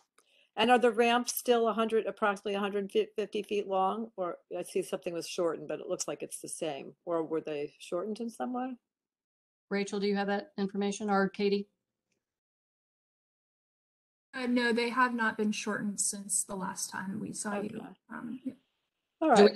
What's the length? Do we know? I believe there's between 120 and 150. Okay, so Alice, it's Laura. I have to chime in on this. I mean, having spent now the last 2 months taking care of somebody recovering from surgery and using a walker and all of that, I think it's a travesty to not have a direct way to enter that building from the street. I think it's really unfair to elderly people and people with a lot of kids and people recovering from ski injuries and all sorts of things. I think it's not hospitable to make people walk on a windy site up almost 200 feet to get into a building, that is for events and things like that. I say this at every meeting. I'm done. That's it. I just had to say it one more time. Well, does the architect, I mean, I don't know if Mr. Pfeiffer wants to speak to that. Or I don't know if he's still here, but it's a really important point. But, well, no, I'm right here. Oh, hello. I think one of the most powerful moments was in one of the early community board meetings when we heard that everyone should use the same path. And that's where the journey of the LAs started. That you don't have stairs, you don't have other means that everyone can't take. And the idea that everyone walks up these LAs in exactly the same way, whether they're in a wheelchair, whether they're walking, they all come through the LAs and into the building and into the park. Well, I'm not sure I remember that meeting. I appreciate your point, but I will say that my own late father could have never, when he enjoyed so much coming here, could have never made it up that LA. But in any case, I think we've made that point. And then the last thing that was on our list, well, not the last, but one of many, was the Pier A columns. I'm not sure we actually, I guess the model that you have shows the columns, so we'll be able to see them, but we never really understood exactly what those look like. I see the one that you pointed out, but sort of the three lined up and then how that connects with the gates and the gates open and close. It would be helpful to see that just to have a better idea of the whole. Yeah. We have another rendering. Do you have that in this deck someplace, or is that something that we can? Yeah, we had asked for like scaled architectural drawings. We actually know the size of these things, but Well, just yeah, I think the drawings didn't we present the drawings, but there's another rendering that. Yeah, I don't know if it's in this one, Gwen, but we Yeah, do this have one that was- shows all of them. Yeah. Well, all right. I think what'll be great is when we get to see these models, and I guess maybe you can also, if we're going to AECOM or wherever we all get to go, you have the drawings in some format that's available for people to look at. Because I think people are beginning, particularly those who live in Battery Park City, as I'm sure you all know, are watching a lot more carefully all of this as it's imminent that the park will close and this building will come up, and they realize that and want to see as much as they can see and be prepared. So as much as you can give us, the community board, that we can disseminate on all of this would be great. And just so the follow-up will, we will write all this up, of course, to you, but specifically the tour coming up during the Earth Week, and the models and the drawings being available, and just letting us know where and when, and then we'll take it from there, I guess. Are there other folks that have comments? So I do see a few more hands up. It's getting on to 9:22. I'd love to close this out at 9:30. I'm sure we can do that. Rosa. Thank you. I'll be really quick. Regarding these walls, these flood walls, I actually disagree 100% with parks. I think that they should be climbable walls, because why go through all of this trouble for walls that are just walls? Why not have them be something that's interactive and fun and that people can climb on top of? And I think it would be a great joy to see children clambering up that wall and trying to figure stuff out in space and real life and not on their computers. So I hope that you will actually go back to the original design and actually have walls that welcome people and interactive experiences with people. That's it. Thank you. To that point, Gwen, and all these points, are we to understand that the designs are 100% complete and that there really is no room for change at this point? I think that, as we have indicated over the past several months, the opportunities for change are pretty much limited to the margins. Things that can be modified or tweaked without further approvals of other entities, or extensive changes to our design drawings. So yeah, it's pretty limited at this point in terms of opportunities for different design concepts, such as going back to the original wall concept, flood wall concept. Okay, thanks. Laura, your hand is up. Are you back with another question or follow-up? Okay, No. Justine? Oh, okay, Justine? You have your hand up. I don't know Yeah, if I that's, do. Yeah, no, it's okay. not, it's new. So a couple of things, and I'll be fast too, because it's 5 minutes or less. So you just answered one question, Gwen. Folks, I'm responding out of people who are texting me, but folks were concerned and saying, what, in Teardrop Park, for example, the walls that are there are they're lovely. They blend in, they look so natural, and using something like that, is so much more attractive than what's being proposed here. But you say that that would be much too much of a change. So that would not be possible to look at something like that. That's question one. So yes or no is fine. I'm just answering the first one. Yeah, no, I mean, that comment has come up in the past. Mhm. And that comment has been, when earlier in the design development, the AECOM looked at a variety of different approaches, a variety of different designs and materiality.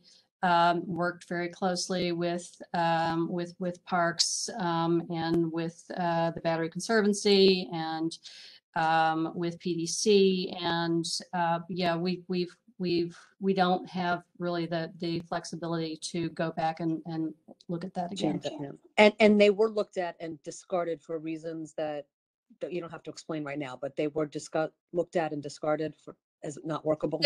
They were looked at, and I wouldn't use the word discarded. I would just use the term that, I would describe it as they were looked at, and they're through the evolution of the design process, that was not the direction. Okay. All right. And then in terms of payment, I guess I'm not going to waste time here, but in our committee, let's talk about it. Who's paying for all this and how it's getting done and all that. We can talk about that at a different time. Maybe in the April meeting for Battery Park City Authority, in the Battery Park City Committee. Sorry, because people are asking me questions about that. It sounds like you did a great topic for that meeting. Yeah. Yeah. That'll keep you busy, I'm Yes. sure. Well, I see a few other changes. I just wanted to ask. So the change to the red concrete on the ground floor of the pavilion facing Battery Place, a red concrete versus real stone. That is also a fait accompli. That's a change that I think there was an attempt to try to warm up the surface, but this is now going to all be red concrete. Is that correct? This was a change that was instituted in response to the community's comments from that we had a couple of meetings. We had one meeting that was devoted solely to this service entrance. And so this approach was presented last year. And that materiality and that coloring hasn't changed since then. Tom, would you want to talk a little bit more about that? I remember the doors. I just didn't remember that the stone itself would change from the red concrete and then find itself into a natural stone as you go south towards the Battery. So just curious why that is. Yeah, Tom, you want to? I don't know if he's still connected. Yes. No, I'm right here. I think we wanted to try to take the warmth of this reddish concrete and bring that down to the street so that it would be one building, one project there. So it would have a kind of a unified front, and the vines are there and the planting is there on the berm. It creates, I think, a very kind of inviting, soft way to meet the city. And how does it transition to the stone as you go towards the Battery? I guess that was what was unclear. Does it just end or curve? Well, the stone is its seat height, I think. Right. So yeah, so it begins to rise up just slightly there, as you can see, towards the bench. And that is well in front of a very, very low part of the red wall behind the planting there. So it's really the planting that makes a buffer. And then are those stainless steel guardrails? And I appreciate the work in changing those so that they are more elegant. And I wonder how, I assume you're going as wide as you can between the vertical posts. It seems like they were 2 5/16 inch I saw on some plan, but I was wondering why they couldn't be wider apart. But Yeah, well, they're the most they can be. They're 4 inches. oh, they are required 4 by inches. code. Okay. Yeah, There they're was 4 some. inches by code. Oh, okay, I thought they were 3. Okay, great. And Yes, then yes, yes. are they consistent throughout? So that is what we will see throughout the entire park, because of course all of these ramps will require these balustrades. I don't know if everyone realizes that, require these balustrades, right? Or guardrails. So will that be consistent throughout the whole park? And does that go up into the Battery, or is it just Battery Park City Authority? And then it sort of changes or something, like how does one go south with these Sure, guardrails? to Do answer they that. change? So within Wagner Park, the detailing of the handrail and guardrails will be the same. There's actually minimal guardrails within Wagner Park. And then the same details for the handrails are also seen in Pure Plaza. In the Battery, there aren't any rails needed for anything. But the rails between the water and the park, that's a complete. Sea rails. Right. Yes. Yeah. So in Wagner Park, the existing sea rails are staying as is, and then as it wraps around into Pure A, there's a design similar to this. It is kind of a picket design that essentially bridges the design between Battery Park City Sea Rail and then the existing Pure A Plaza Sea Rail. Thanks very much. That was my series of questions. Does anyone else have any other questions? Great. Okay. Well, this was quite a long meeting. I want to thank everyone for their time and patience, and mostly to you all at the Battery Park City Authority for the sort of, indefatigable show upness and, allowance for many of our questions, continuous that they will be.